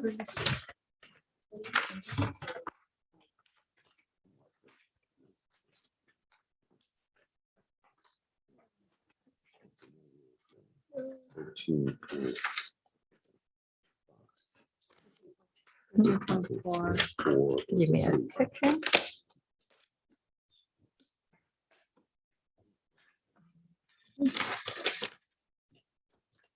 Okay. We now move to item 13.3, accept gift and donations. May I have a motion? Move to approve, motion to approve. Motion to approve Second. donations and second by Mrs. Carroll? Correct. There is any discussion? Ariana? Is that Ariana? In favor. Ariana? In favor. Okay, and Guadalupe? In favor. Okay, board members, all in favor? Aye. Aye, thank you.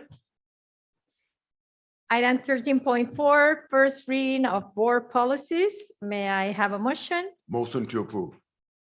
Second. Okay, moved by Mr. Bell, second by Dr. Finlay.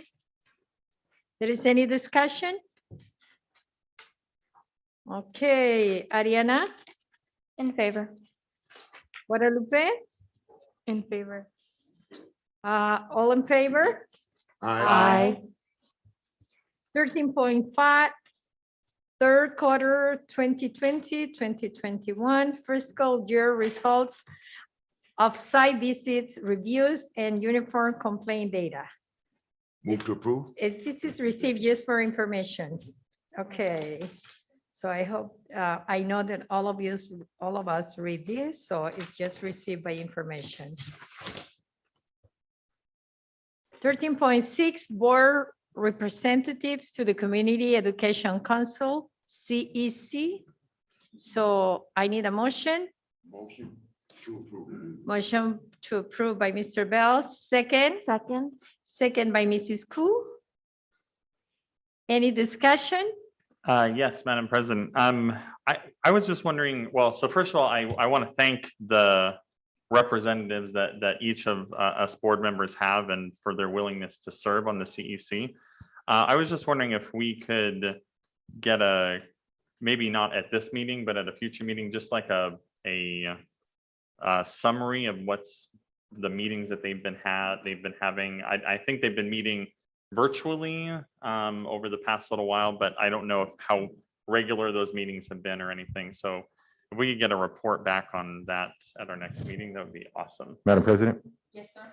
Absolutely, Dr. Finley. We could provide a staff report with just a summary of the work that we do with the CEC throughout the course of the year. Yes, we did meet all during the course of the pandemic. We did meet virtually, and we look forward to meeting throughout this year as well. So we'll bring that back for the board.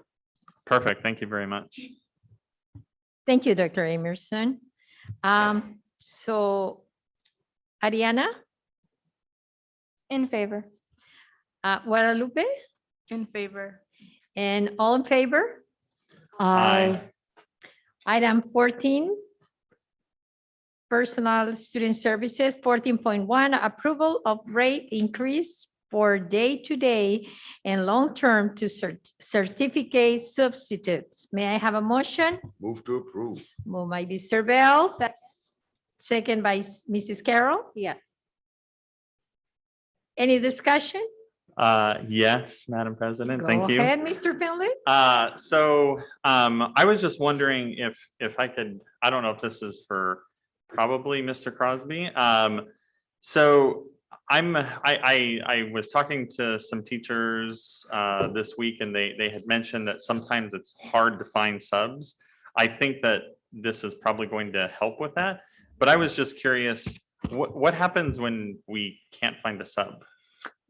So right now across not just San Gabriel Valley, but actually across the United States, it was actually on the New York Times today about the lack of substitute teachers and bus drivers. And when we can't find a substitute teacher, we have first look for period coverage from when our teachers are that have their conference period. First of all, we want to have a credentialed substitute teacher in the classroom. That's first and foremost. And then we look to our staff that's on conference period. Our least choice is combining a classroom. And I'm working with an outside agency too to help find subs as well. But they're just like everybody else. It's just the people out there. If we go down the street side and you see every business with the help wanted sign on it as well, it's not just education, but when you have to have a credential or a degree for that subject, it becomes even more difficult to find the substitute teacher. But help raising the rates is hopefully going to help just retain the ones we have. So they're not going out to other districts where everybody is really desperate to get substitutes. Thank you very much. Thank you, Dr. Finley. Any other comments or discussion? No? Okay, we need to vote. Ariana? In favor. And Guadalupe? In favor. And board members, all in favor? Aye. So 14, item 14.2, approve the Assistant Superintendent of Business Services Contract Agreement of Employment. I need a motion. So move. Moved by Mr. Bell. Second. Second by Mrs. Carroll. And any discussion, comments? Do you want to make any comment right now, Dr. Emerson? Nothing beyond what I've already shared and what the board's deliberative conversation in our closed session earlier. I just in staunch support of this recommendation and hope that the board will support it. Thank you. I would like to welcome you in public and say that yes, it's not easy to come to a district as many other districts that are in so stressed economic situation, financially situation, but thank you for being here. I know you went to a very special interviews and it was not really easy. And I think that it was someone comment that how hard it was that to the interviews for her. But at the end, she was the one that was choose to be our financial assistant superintendent. So I am very pleased to have you as our team, but I would like to ask you, and you don't have to come to the podium if you don't like, but I like to ask you, what is that you liked about our district and what is one of the favorite things that you love to do? Thank you.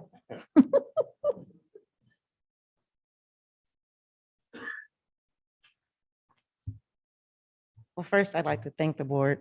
Thank you for your time and your consideration. It's greatly appreciated. I feel like when I come to Duarte, I feel like I'm at home. I'm a native of the San Gabriel Valley, and I consulted with Duarte for over 15 years. And so when I walk into the area, when I drive down Huntington, when I drive past Target, I feel at home. And walk into the district office and seeing familiar faces, I feel at home. So I thank you very much for the opportunity. Thank you.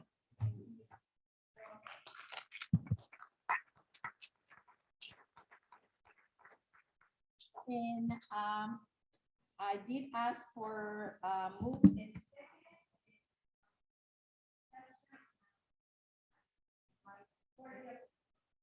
I'm sorry.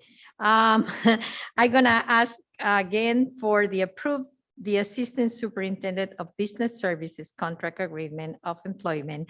Mr. Bell move, CC Carroll seconded, and I will ask for a vote. Ariana? In favor. Guadalupe? In favor. And I know I can ask all the board members, just all in favor, but this time I'm gonna do this with roll call. So Mr. Bell? Yes. Mrs. Carroll? Yes. Dr. Finley? Yes, and welcome. Thank you. Mrs. Koo? Yes. And Reina Diaz? Yes, thank you. We now move to item 15, educational services. 15.1, public hearing for 2021-2022 in instructional materials. Do I have a motion to open to the public hearing for the item 15.1? Motion? Motion by Dr. Finlay, second by by Mr. Bell. Okay, I need to ask for vote. Ariana? In favor. Guadalupe? In favor. Board members, roll call, not roll call, but this is to open the public hearing. All in favor? To Aye. open? Thank you. Okay, do I have a motion? Since I don't hear anything from the public, do I have a motion to close to the public hearing? So moved. Moved by Dr. Finlay, second by Cici, by Mrs. Carroll.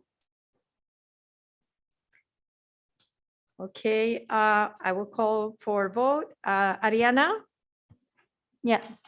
Guadalupe? In favor. Board members, all in favor? Aye. Thank you. The public meeting, the public hearing is closed.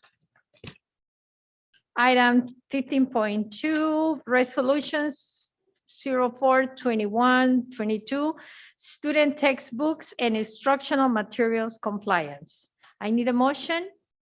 Motion. Second.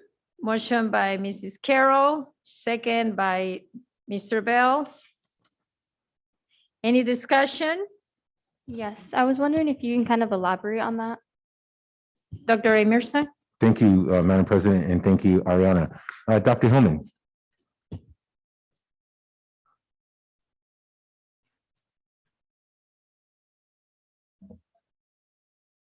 Thank you, Mr. Crosby.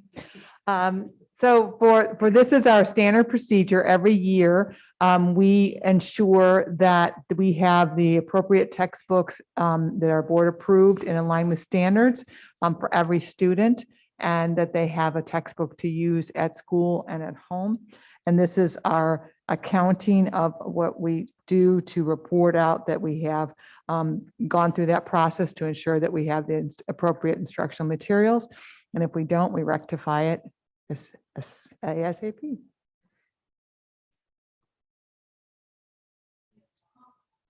Any other comments or questions? No?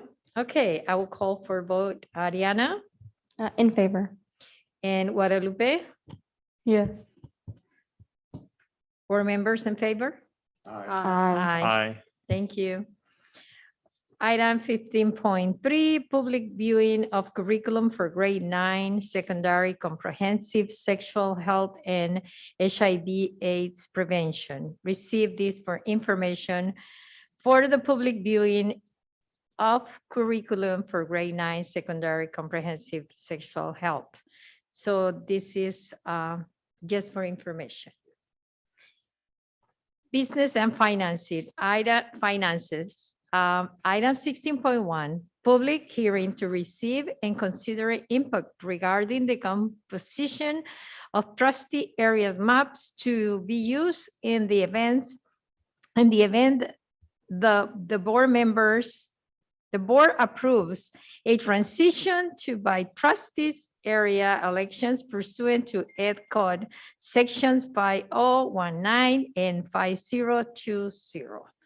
Do I have a motion to open the public hearing for item 16.1? Move to open by Mr. Bell, second. Second.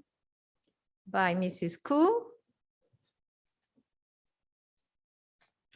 I will call to vote to open the public hearing. Ariana? Yes. Guadalupe? In favor. And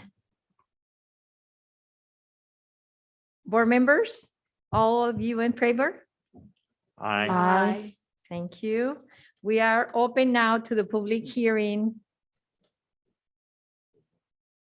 Seeing none, would like to speak in this item. Do I have a motion to close the public hearing? Motion? Second. Motion by Mrs. Carroll, second by Dr. Finley. Okay, Ariana? Yes. Guadalupe? Yes. And all board members, are you in favor to close to the public hearing? Yes. Aye. Aye. Thank you. All of us together. It's the same, don't worry. 16.2 resolution, number 03-2122, GAN limit resolution. May I have a motion? Moved by Mr. Bell, second. Second. Second by CC Carroll. Any discussion? Yes. Yes. Oh.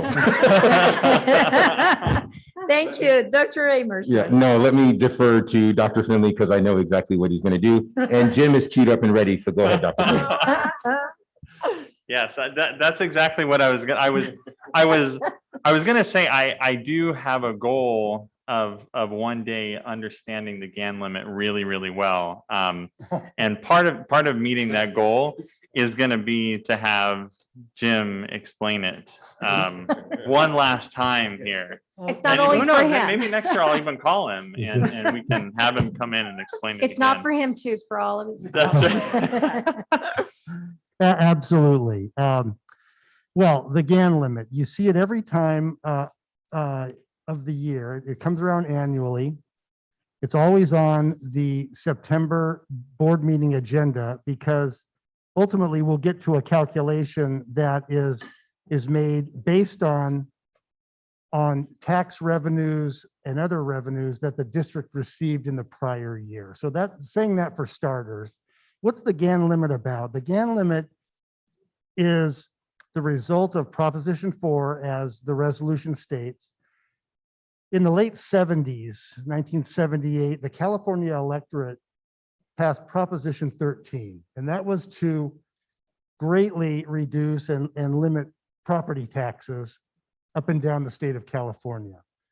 And Proposition 4 was a result of Prop 13 and sort of an anti-tax sentiment that was in the public.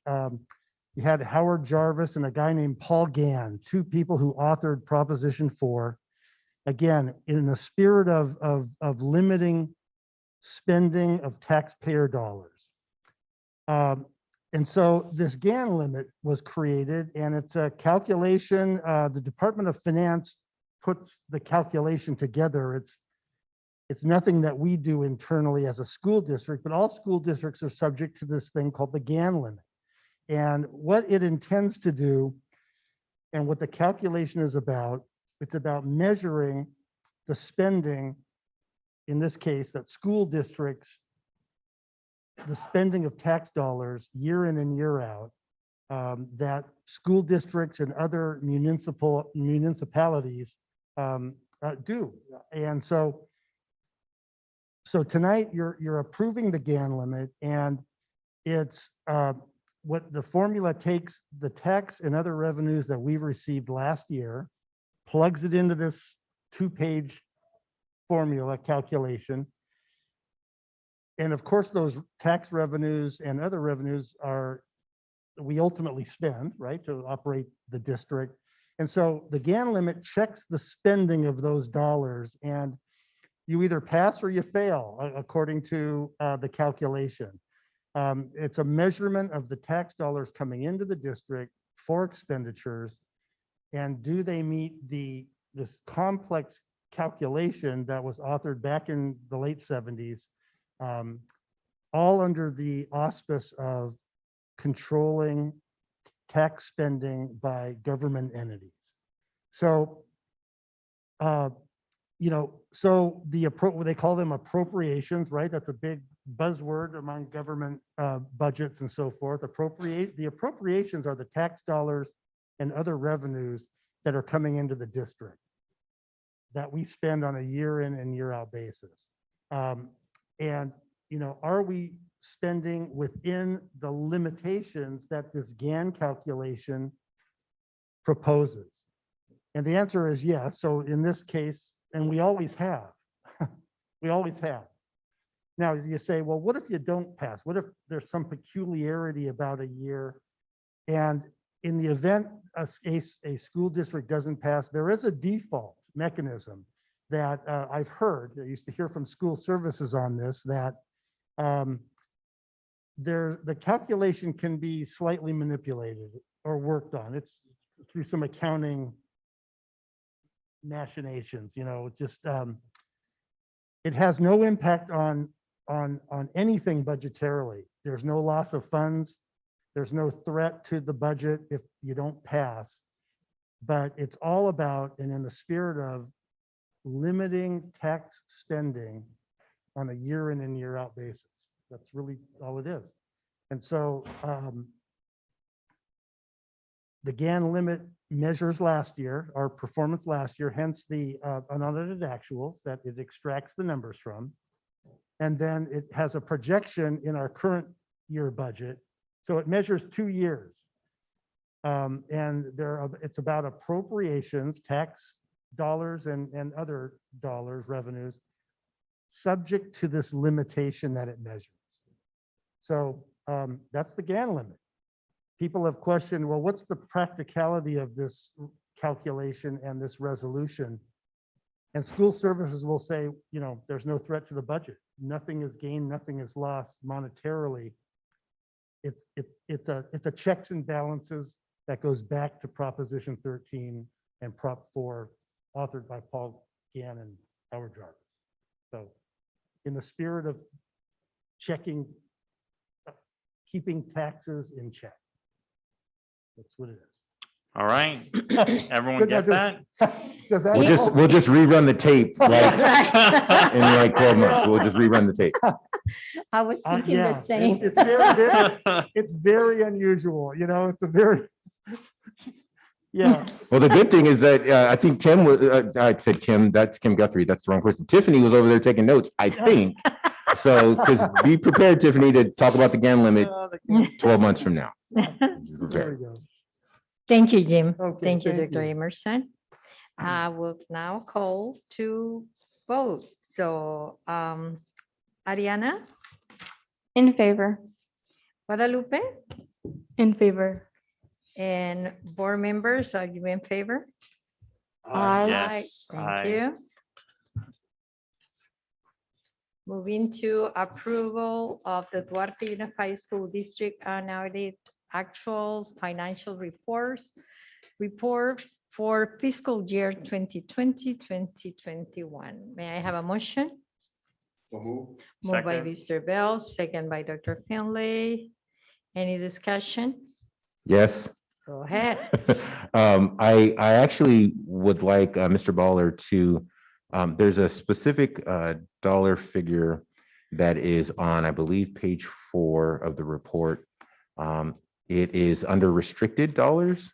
And it's a very large number. And I was talking with members of the board and just wanted to give some explanation about that large. I want to say it's in excess of about $5.3 million Yeah. of a shortfall or a deficit, I would say. Right. So can you explain that? Because I think it'll help to give some clarity. I can. You know, the unaudited actuals is the report card on our financial condition as of how we did last year. And we all know it was the most unusual year, but we've closed the books now. You have the reports in front of you. What Dr. Emerson is referring to is an accounting look to the report. In other words, you have all the numbers on all of the pages, and most of them are positive, and you have a few that are negative. They're in brackets. And the one that's being questioned here has to do with, you have 2 columns. You have an unrestricted column with revenues and expenses, and then you have a restricted column with revenues and expenses. That specific, I'll call it a deficit amount that's identified, we have year in and year out, and it's tied to our it's tied to our special needs program. So, and here's why it's a negative number. We receive about $3 million in special ed revenues. Those show up and they're embedded in the restricted revenues side of the page. Our special needs program is also considered a restricted, part of the restricted program, and we spend about $10 million. So there's an encroachment of close to $7 million. That shows up as a negative at the bottom of the restricted column. It's because revenues received are less than expenditures for the year. Now, what does that mean? So what that means, and the way in which we cover that deficit, is we take money from the restricted column, we take money from the unrestricted column. It's transferred into the restricted column to cover that particular deficit. And that's the way it works. It's as simple as that. It's unfortunate that when we've talked about this many times, special education funding is not at a level that comes close to covering all of our costs. And that's true of every school district up and down the state. It's just the funding model, and it doesn't cover expenses that school districts have annually. And so when, once more, when the revenues come in for special ed, the expenses go out, there's a deficit. And we have to cover that deficit to balance the budget. And so it's not even borrowing, it's shifting unrestricted dollars over to cover that. And that shows up later. We refer to those, the accounting people in the office refer to those as contributions. The general fund unrestricted column receives money from the unrestricted to balance out, to get to a zero balance. So that's it. It's the difference in a restricted program. Revenues are lower than expenses, so it shows up as a negative. We cover that with the unrestricted balance. And I think I said that about 3 times, tried to paint it a few different ways. That's really what it is. And so remember that unrestricted dollars in the budget, I'll just add 1 or 2 more things. Unrestricted dollars in the budget are king. We can do anything we want with unrestricted dollars. Restricted dollars are subject to the program we receive them for. Title I is considered a restricted program, and the revenues that come in for Title I, as an example, federal revenues, they show up in the restricted column, just as special needs dollars show up in the restricted column. Expenses for those programs show up in the restricted column. And when you have an imbalance, when your revenues don't match your expenses, you have to cover those expenses with the unrestricted dollars. Those dollars, again, are king because there are no strings attached. And so that is, many of our budget presentations year in and year out have reflected on our unrestricted dollars. We've been teetering on the 3% mark. We've talked about that a lot over the years. Well, the 3% is all about unrestricted dollars. It's about,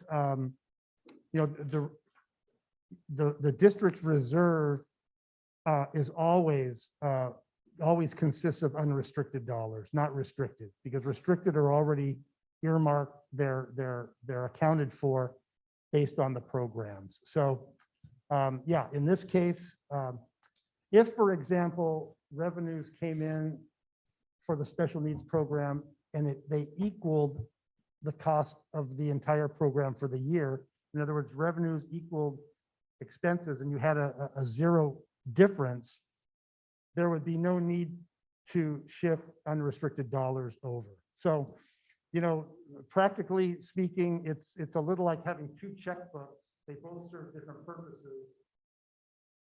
You're overspending one area. Jim, don't forget your mic. Yeah, you're overspending in one checkbook, and so to cover that overspending, you're having to shift money from another account. That's really what it is.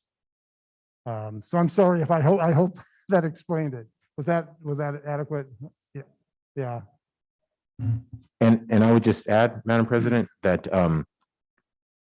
it's not lost on us that imbalance, the amount of money that we receive in special education funding and the amount that we're expending on our special education program. Hence the reason we commissioned the special education analysis, why we did that comprehensive analysis. We've now, we have a new special education director named Kim Guthrie, my Freudian slip a few minutes ago.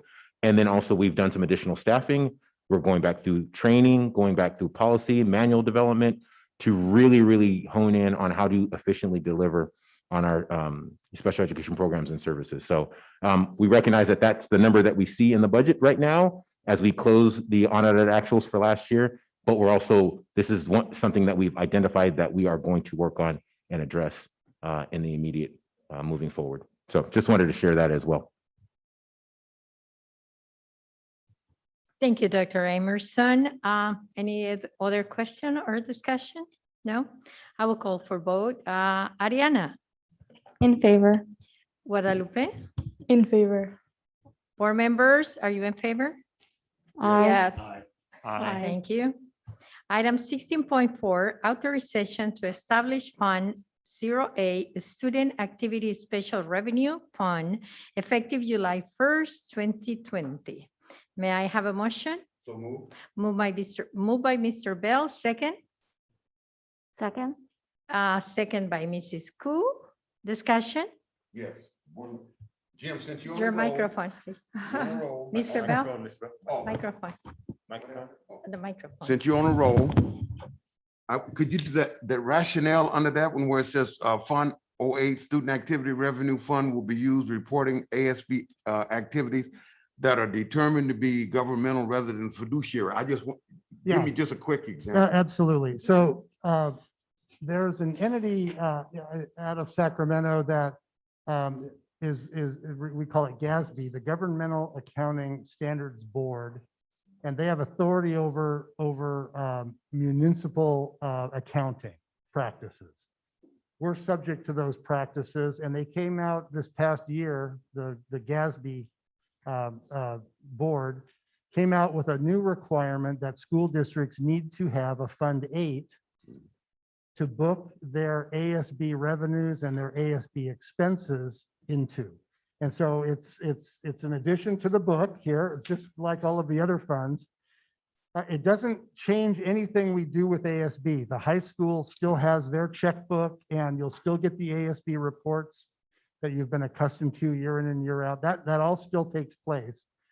But at the beginning of the year and at the end of the year, we have to have a Fund 8 that has accounted for all of the transactions that's taken place through the ASB program at Doherty High School or at any of our K-8 schools that have ASB as well.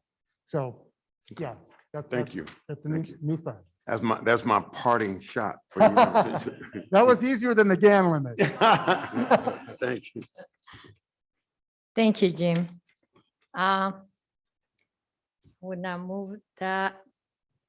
There is any other discussion? No? Okay, I will call to vote. Ariana? Abstain. Abstain. Okay. Guadalupe? In favor. Favor. Board members? Aye. Thank you. Moving to item 16.5, award contract to construction management services for Measure S projects to Erickson Hall Construction Incorporation. May I have a motion? Move to approve. Move to approve by Mr. Bell. Second. Second by Mrs. Carroll. Dr. Emerson? Thank you, Madam President. It's a privilege to bring this item to the board this evening. The district is very fortunate to be supported by our community, and we were successful in securing Measure S for $79 million that will help to continue to transform the educational facilities and programs for our students across this district. The board has been engaged in conversations about some of those projects, and those projects have already gotten underway. And one of the pieces that we've already put in place is an architecture firm who is designing the high school gymnasium, which is a major project and a major goal of this district. So to couple that work that's happening with the architecture firm and the overall development of the Measure S program, we want to have a construction manager. So we have an architect who draws it. Now we're bringing on a construction group who builds it. And so the opportunity this evening is to approve the contract for construction management services for Erickson Hall. Tonight we have several representatives from Erickson Hall, and I think that if their ability to still be here at 10:35 in strength, if that's the type of customer service and types of visible presence we're going to have from the Erickson Hall team, that's a good first step and that's a good sign. So they are here, and if the board happens to have any questions that they'd like to ask, we have Matt Gates, who's the president of Erickson Hall. We have Justin Sinat, who's the project executive. Mike Arnold, who is the project manager. Scott Hammond, who's the director of public relations and governmental affairs.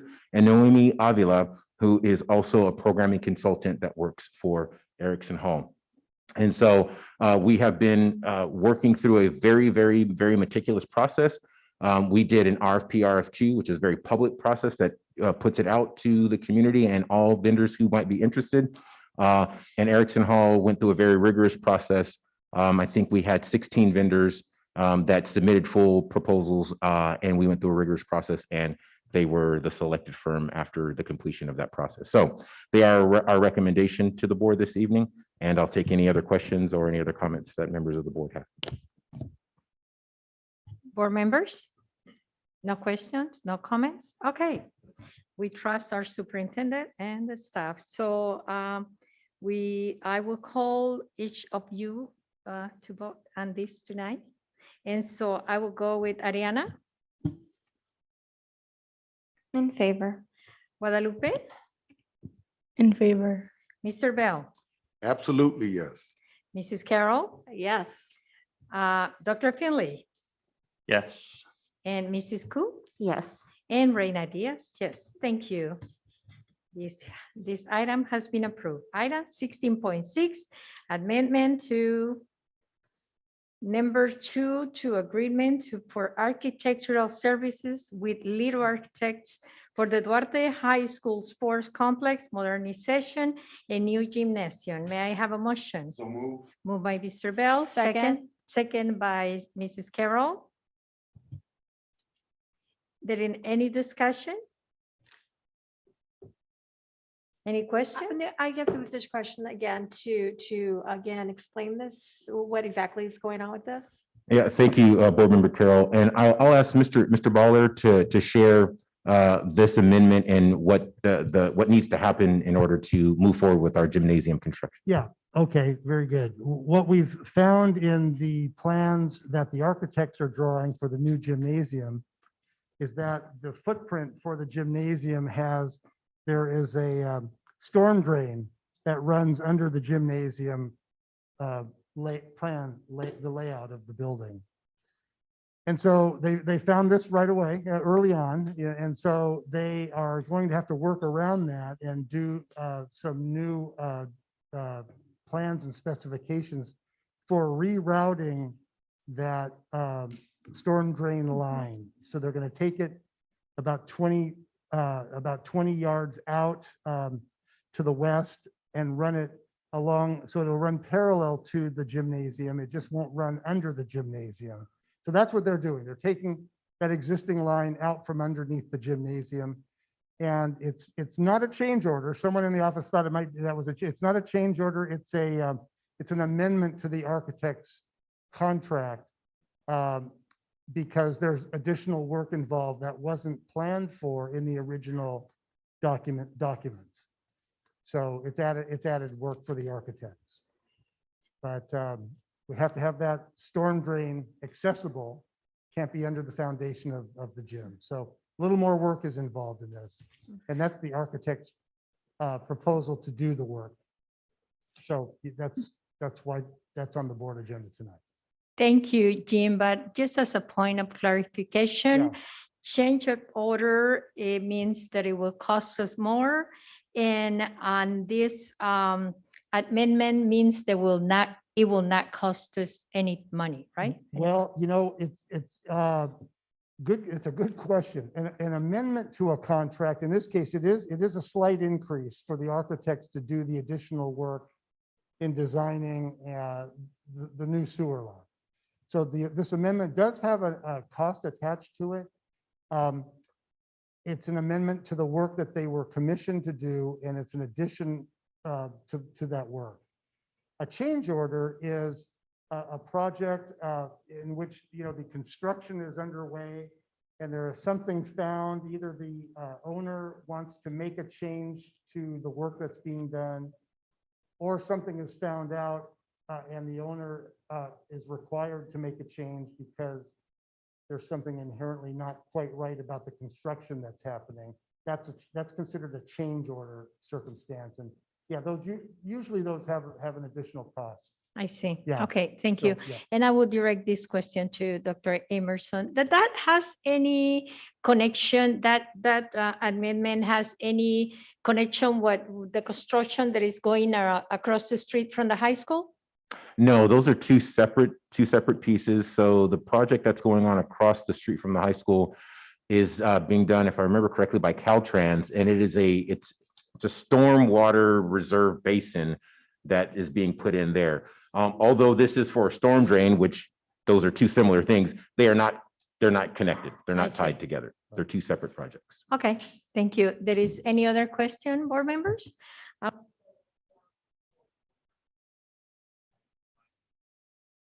Thank you. I thought that without the mic, I will see better. I didn't have my glasses today. I need to ask for vote on item 16.6. Ariana. Abstain. Thank you. Guadalupe? Abstained. Miss, board members, are you in favor? Yes. Yes. Thank you. Yes. And I think that we become to the agenda item that you really will love to hear about it, non-agenda item, and I will start with Mr. Bell.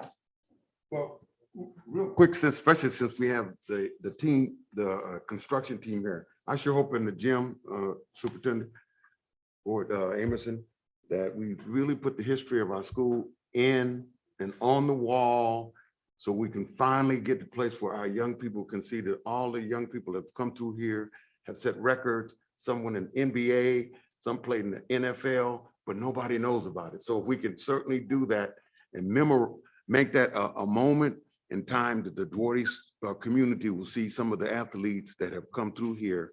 And it will be a real good thing for our community to see our young people in that area, in that brand new gym. That would be what I would like to see. That's all I have, sir. Thank you, Mr. Bell. Mrs. Carroll. Yes. Oh, well, those are really good suggestions. I like that with murals or something, the history. I think that's great. I was going to say about our last two back to school nights, which was at Mount Olive and at the high school. And they're all very different. Every back to school had its own personality to it. And I have to say, I enjoyed both equally. Mount Olive is a lot smaller, so it's very intimate, and they do a barbecue, which is really great. And in the high school, well, I have my son there. So for me, it's partly board member / mom there, because I wanted to know the teachers also there. So I really am pleased with, and just so happy this year for my son, and he has some excellent teachers there. And, tonight was a passionate meeting in itself. And, I was in your place 5 years ago, pretty much, when that came out again with the schools. And of course, I was from Valley View, and the passion was there with all the other schools combined. And I love the fact that parents really love their schools, and they're going to try to protect their schools. And they don't, it's one of the things that elementary school especially is very sacred to them. This is where the kids go to school, and I get it. And since I can remember when my daughter was in elementary school, it has been declining enrollment since I've known it. I was at one of the, I think, largest years where my daughter was going to middle school. I think it was either fifth grade planning for sixth grade or sixth grade going to seventh, when a large population of parents decided to pull their kids out to take them to another district, which did not help our district whatsoever. And since then, I've always been super optimistic. Yes, hopefully we can get those kids to come to our schools. Our new, Huntington Drive apartments, or, all the development that's going on. I always have hope that we can change it, and we can have these kids come in, but there is a lot of different deterrents also, low enrollment rates, a lot of people moving out of California. Nobody can afford housing in Duarte anymore. So we do have, and it's not even our issue, it's all of California. So I know we still have to work out these complexities out there, and we love the fact that parents, are out here, and the teachers too, for the most part. Like I said, we love Duarte, and it doesn't matter what school you go to, but we love our district. And, everybody's going to be passionate about their elementary school course. And I'm passionate about, with the high school in itself, because I think when it comes down to it, we have to figure out how to solve where parents will stay till the high school. And that's really an issue too. And we got to keep those parents. And if nobody would have left, in all those 15 years, maybe we wouldn't have had these issues either. So, and that's all I have to say. Thank you. Thank you, Mrs. Carroll. Dr. Finley. Thank you, Madam President. I appreciate that. So yeah, I agree with what's the sentiment that has been shared amongst many of us. You know, it's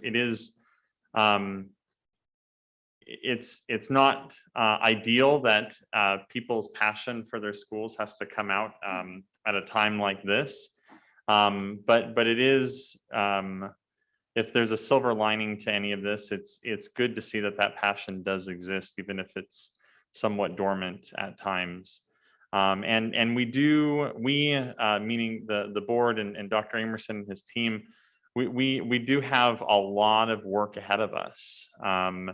There's a lot of things to consider, to fully consider how we're going to approach this and what we can do to minimize the impact throughout the district. And I think that's one thing that we'll all have to consider is the district as a whole. What's best for the district as a whole? And I think that there's no way to have this disruption not affect some people more than others. And that's the unfortunate truth of this.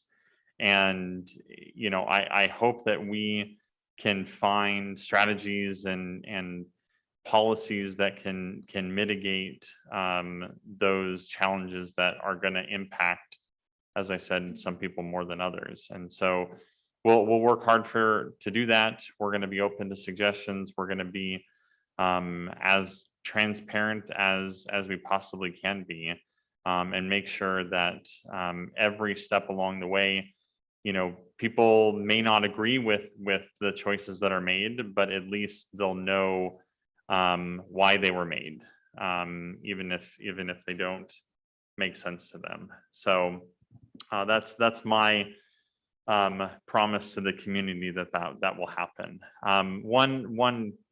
Well, a couple of things I wanted to just bring up, and I talked to Dr. Amerson about this. It was brought to my attention that there's the Metro, LA Metro has a program that I think we should try to at least look into and see what possibilities there are with it, to go ahead and get tap cards for any students that would like them, that will function not only for the Gold Line, well, all of the light rail system in Los Angeles County, as well as the Foothill Transit bus that goes through Duarte, that, you know, does rounds through Duarte, goes right next to my house, in fact. I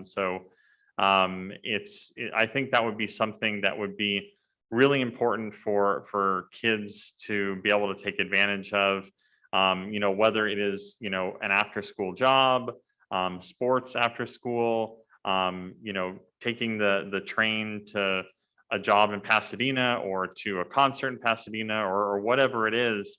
I think that would be something really great for our students to be able to take advantage of, because I don't know if anyone has noticed, but we kind of have a traffic problem in Southern California in general. And I myself used to work in Los Angeles at USC, and for a little while until the Gold Line opened up, I was driving into USC every day, and that was about the end of me. Like I could not handle that. And yes, you know, did it take me a little bit of time to figure out how to navigate the train and then take a shuttle and all that kind of stuff? Yeah, it did. But I can tell you, like, my cortisol levels just dropped through the floor after I got to start taking the Gold Line. I could sit on there, I could watch a YouTube video, I could take a nap, I could read a book, I could do all these things.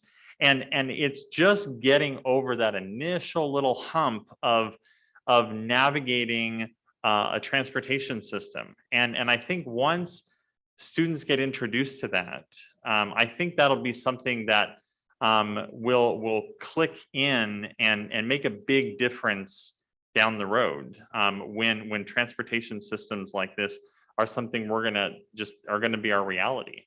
So the cost to this to the district is $3 per student for the whole year.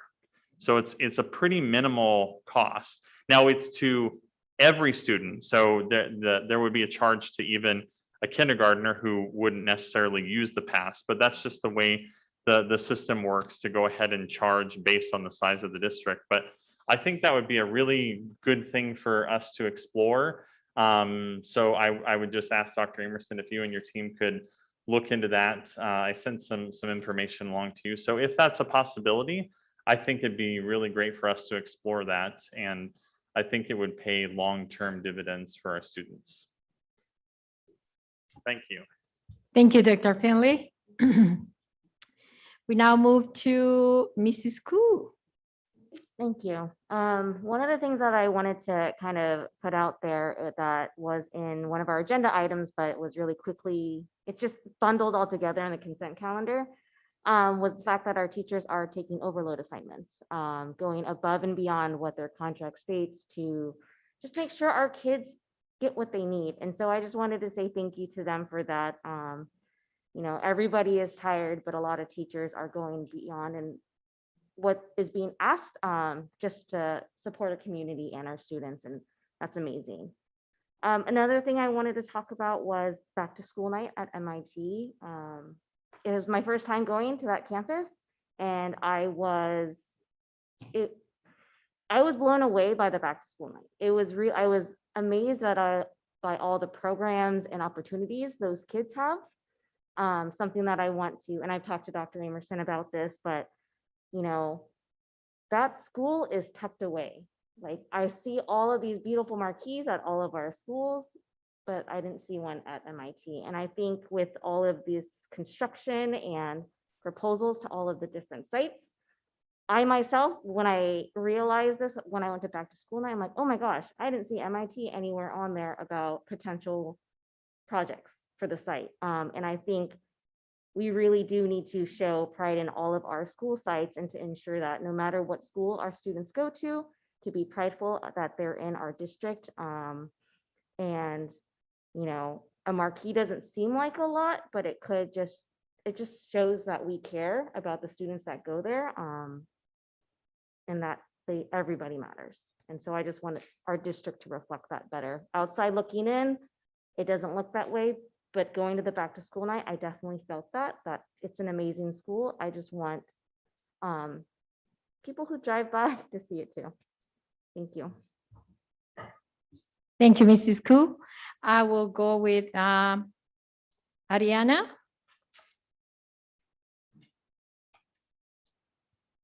First off, before I give my spiel of what I have to say, I just want to agree with Ms. Koo. I think it's kind of tucked away. It has like this kind of connotation that it could be like a bad school, but that's not the case at all. We should have a pride between all of our schools in the district. So thank you for bringing that up, Ms. Koo. Okay, so tonight we did see a lot of hectic, passionate discussions about things going on in the community, and this community does deserve transparency and communication. A lot of them claim that that's what we lack, and I think that's something that we can address. And school shutting down is a very sensitive and complicated process. I personally went to Andrews Doherty, and it's very upsetting to see that it comes down to this. But a lot of more discussion need to be done. This was just the first of many. So I'd like to thank everyone that did come out and share their opinion and bring it up to the board, because that's just a part of being in the community and voicing your opinion and all that. So something else that I thought was that we need to all understand is that we are all scared, and none of us have been through a pandemic, and we're basically going into this blindly. And I doubt that anyone wants to wear these masks anymore. We're sick and tired of them as well. But we work together to keep our district safe, to keep our students safe, especially our younger ones. And being a high school student, I know that I have to wear it, and I have to be an inspiration to those younger kids that see me wearing it and know that they have to wear it too. because I may be just as tired as they are, but I still got to keep others safe. So some people may see me up here and think I'm just a student, but students are the most important part between all these districts, between all these schools. And I have a voice, and I want to be the voice for others and other people on this, in these districts and on these campuses. And I really want to see these districts thrive, because I've been going to this district for basically my whole life, and I really do love this district. And this pandemic did not help in any way in our planning or anything that we had. The world was kind of just paused. And I know that's a difficulty and something we have to, bypass. But I hope the board will always favor the students and all their decisions. So thank you. Thank you, Ariana. Guadalupe? Thank you. So I kind of agree with, as a student from Mount Olive, how it's just like kind of tucked away. Whenever like we drive by, I show my mom like, oh, look, my school. And then she's kind of like, oh, where is it? So yeah, I think that would be great to, kind of show that we do care about that school just as much as all the other schools. Also about Beardsley and Andres Duarte. I definitely feel what the parents are feeling, because I myself have nephews in that school. So it's definitely, I understand that it's a very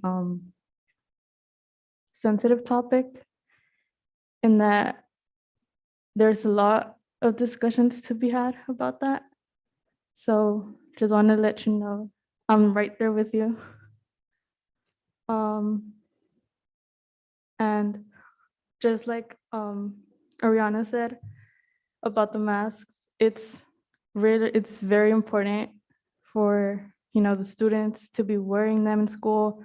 Maybe they're not in danger, but they could have older people at home. They could have people with disabilities at home, and that could be very dangerous for them and impact them in ways that we don't even know. So I just think that we have to be very aware of that and encourage to keep wearing masks and keep distance, and yeah, follow all the regulations. That's it. Thank you. Thank you, Guadalupe. Then it will be my turn before I turn it to Dr. Emerson. I would like to say that if it is possible, Dr. Emerson, for the next board meeting, if you can tell us about how is the enrollment of this year, how many students have we declined, if it is something like similar to last year or the year before, or how is that, how we're doing in that. I also would like to ask you, as far as I remember, when we hired you, I remember one day I asked you, and I was not the president, but I asked you, it was Reverend Edwards. I asked you, what you will do to keep in contact with the teachers? And you did mention to me that you will share your cell number with them. You did or you did not? No, I have shared my cell phone number with the entire school district at convocation. Placed it up on the screen, got hundreds of text messages from folks after that. The number hasn't changed. It's still available, and I still answer. I still show up whenever a teacher texts me or call me. That's why I gave it. That's why I gave it out. Thank you. I just want to make sure that it's in record that we do ask you for some requirements to be in touch with the teachers. The only voice that we hear is when the parents came to our homes or called us, but most of the time they will say what their concerns are, but we want to make sure most of the time I turn them to the person that is in charge of that concern that they have. And then I tell them, first talk to your teacher. If your teacher cannot answer that question, ask for the principal. If the principal doesn't listen to you, go to the assistant superintendent. If he doesn't, then go to the superintendent. And if he doesn't listen to you, then go to the board. And when the public come to the microphone, we don't respond in public, because this meeting is in public, but not for the public, not to enhance in a communication. So, but I want to make sure that the people who came today have some kind of response as this is the first meeting that we had, or this is the where we have the information about masks. And I know that we're not going to agree all the time in this issue, but I will tell you that serving on this board for almost 24 years has been a really an excellent ride. Good times, bad times, sad times, but I know that it's not easy. It's not easy. And when we come up here and we say, all in favor, yes, aye, it's because we already read hours, and we read hours and hours and hours of information. So when we say item 4.1, they know what we're talking about. We know what we're talking about. And tonight it shows that if we don't look into all the information that we receive ahead of time, and it happened a situation like we confront tonight, we are. So I appreciate the time that you take to be here prepared, because it's not easy. It's not easy. It's a lot to read, and it takes a lot. And it's a lot of people here, all your assistants, all your cabinet, they help us to prepare ourselves. But I really appreciate, once again, I will say it publicly, I really appreciate the help that I receive and all of us receive from Mercedes. Mercedes she does excellent work with us. Make sure that we are doing what we're supposed to do. And I really appreciate that, Mercedes. Yes, I really appreciate that help. I will also want to share that for in these many years of service, this is the first year that I've seen schools having back to school night before the school start. It's the first year. I was like, what? You know, and they were really good presentations. So I appreciate that work that teachers put before even they were teaching. So I want to make sure that the teachers hear that. I also will tell you that tonight was a very different night than other board meetings, but I can tell you that we're still in the best country of the world, because we have the right to speak up and no one can quiet. I was in Guatemala just a week ago, and Guatemala ran a curfew by the assembly. No one can be out in the street by 8 p.m. until 6 a.m. And so we were there so afraid that they can shoot you or they can arrest you, they can do anything. But when it was the assembly having to vote if it really passed or not, by that time, it was already in place. And it was just a circus to see that assembly. They don't ask to the public. They don't make any presentation. They make the decision. It was terrible. It was an awful situation. So I can tell you that we're still living in the best country of the world. I also want to say that I would like to congratulate all the Central American people and the Mexican people today. We are celebrating the 200 years of independence, and it's a big deal for many of us. I did left El Salvador before the war begins, and I was very blessed to be able to be embraced by this community. It was not easy. It was living in El Salvador, 17 years old by myself. It was really walking for 3 months until I got here. It was a journey. So I do appreciate all the comments that many people made tonight. But when you work with your mind and your heart, you do the right thing. So I really bless all the teachers. I ask for blessings to all the teachers who work, not just in our district, but especially in our district, but in the entire world. Couple of years ago, someone came from a foundation named Fusalmo in El Salvador and walked around our community, our schools, and they saw a 3D printer at MIT. And they were surprised. And the president of that foundation, who helped over 9,000 students, say, my dream is to have one of those 3D printers. And I was able to help them through many of my friends, and we bought the first 3D printers that they have in El Salvador. Dr. Finlay was able to walk at that site 2 weeks ago during a labor weekend, and he could see everything that those kids are learning, either before or after school, because they don't have the gift to learn technology as we do here. And so, you know, how all the things that they do with that 3D printer, it is amazing. So people know about Duarte Unified. There's some people that know that their ideas come from our district. And so I am very blessed to serve as humbly serve to our community.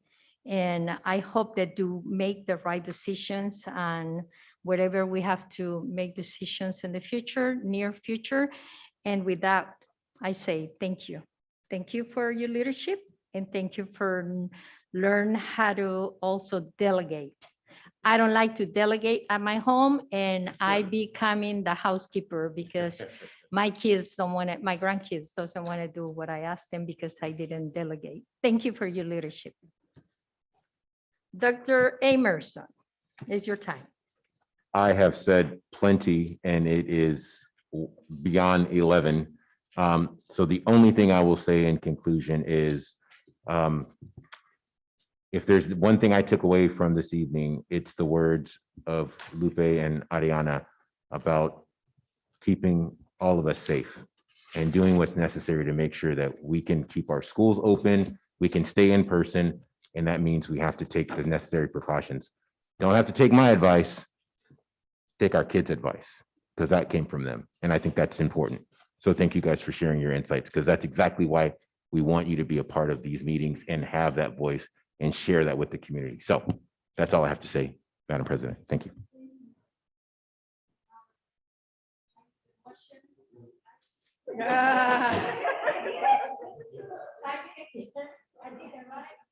Want me second? Second?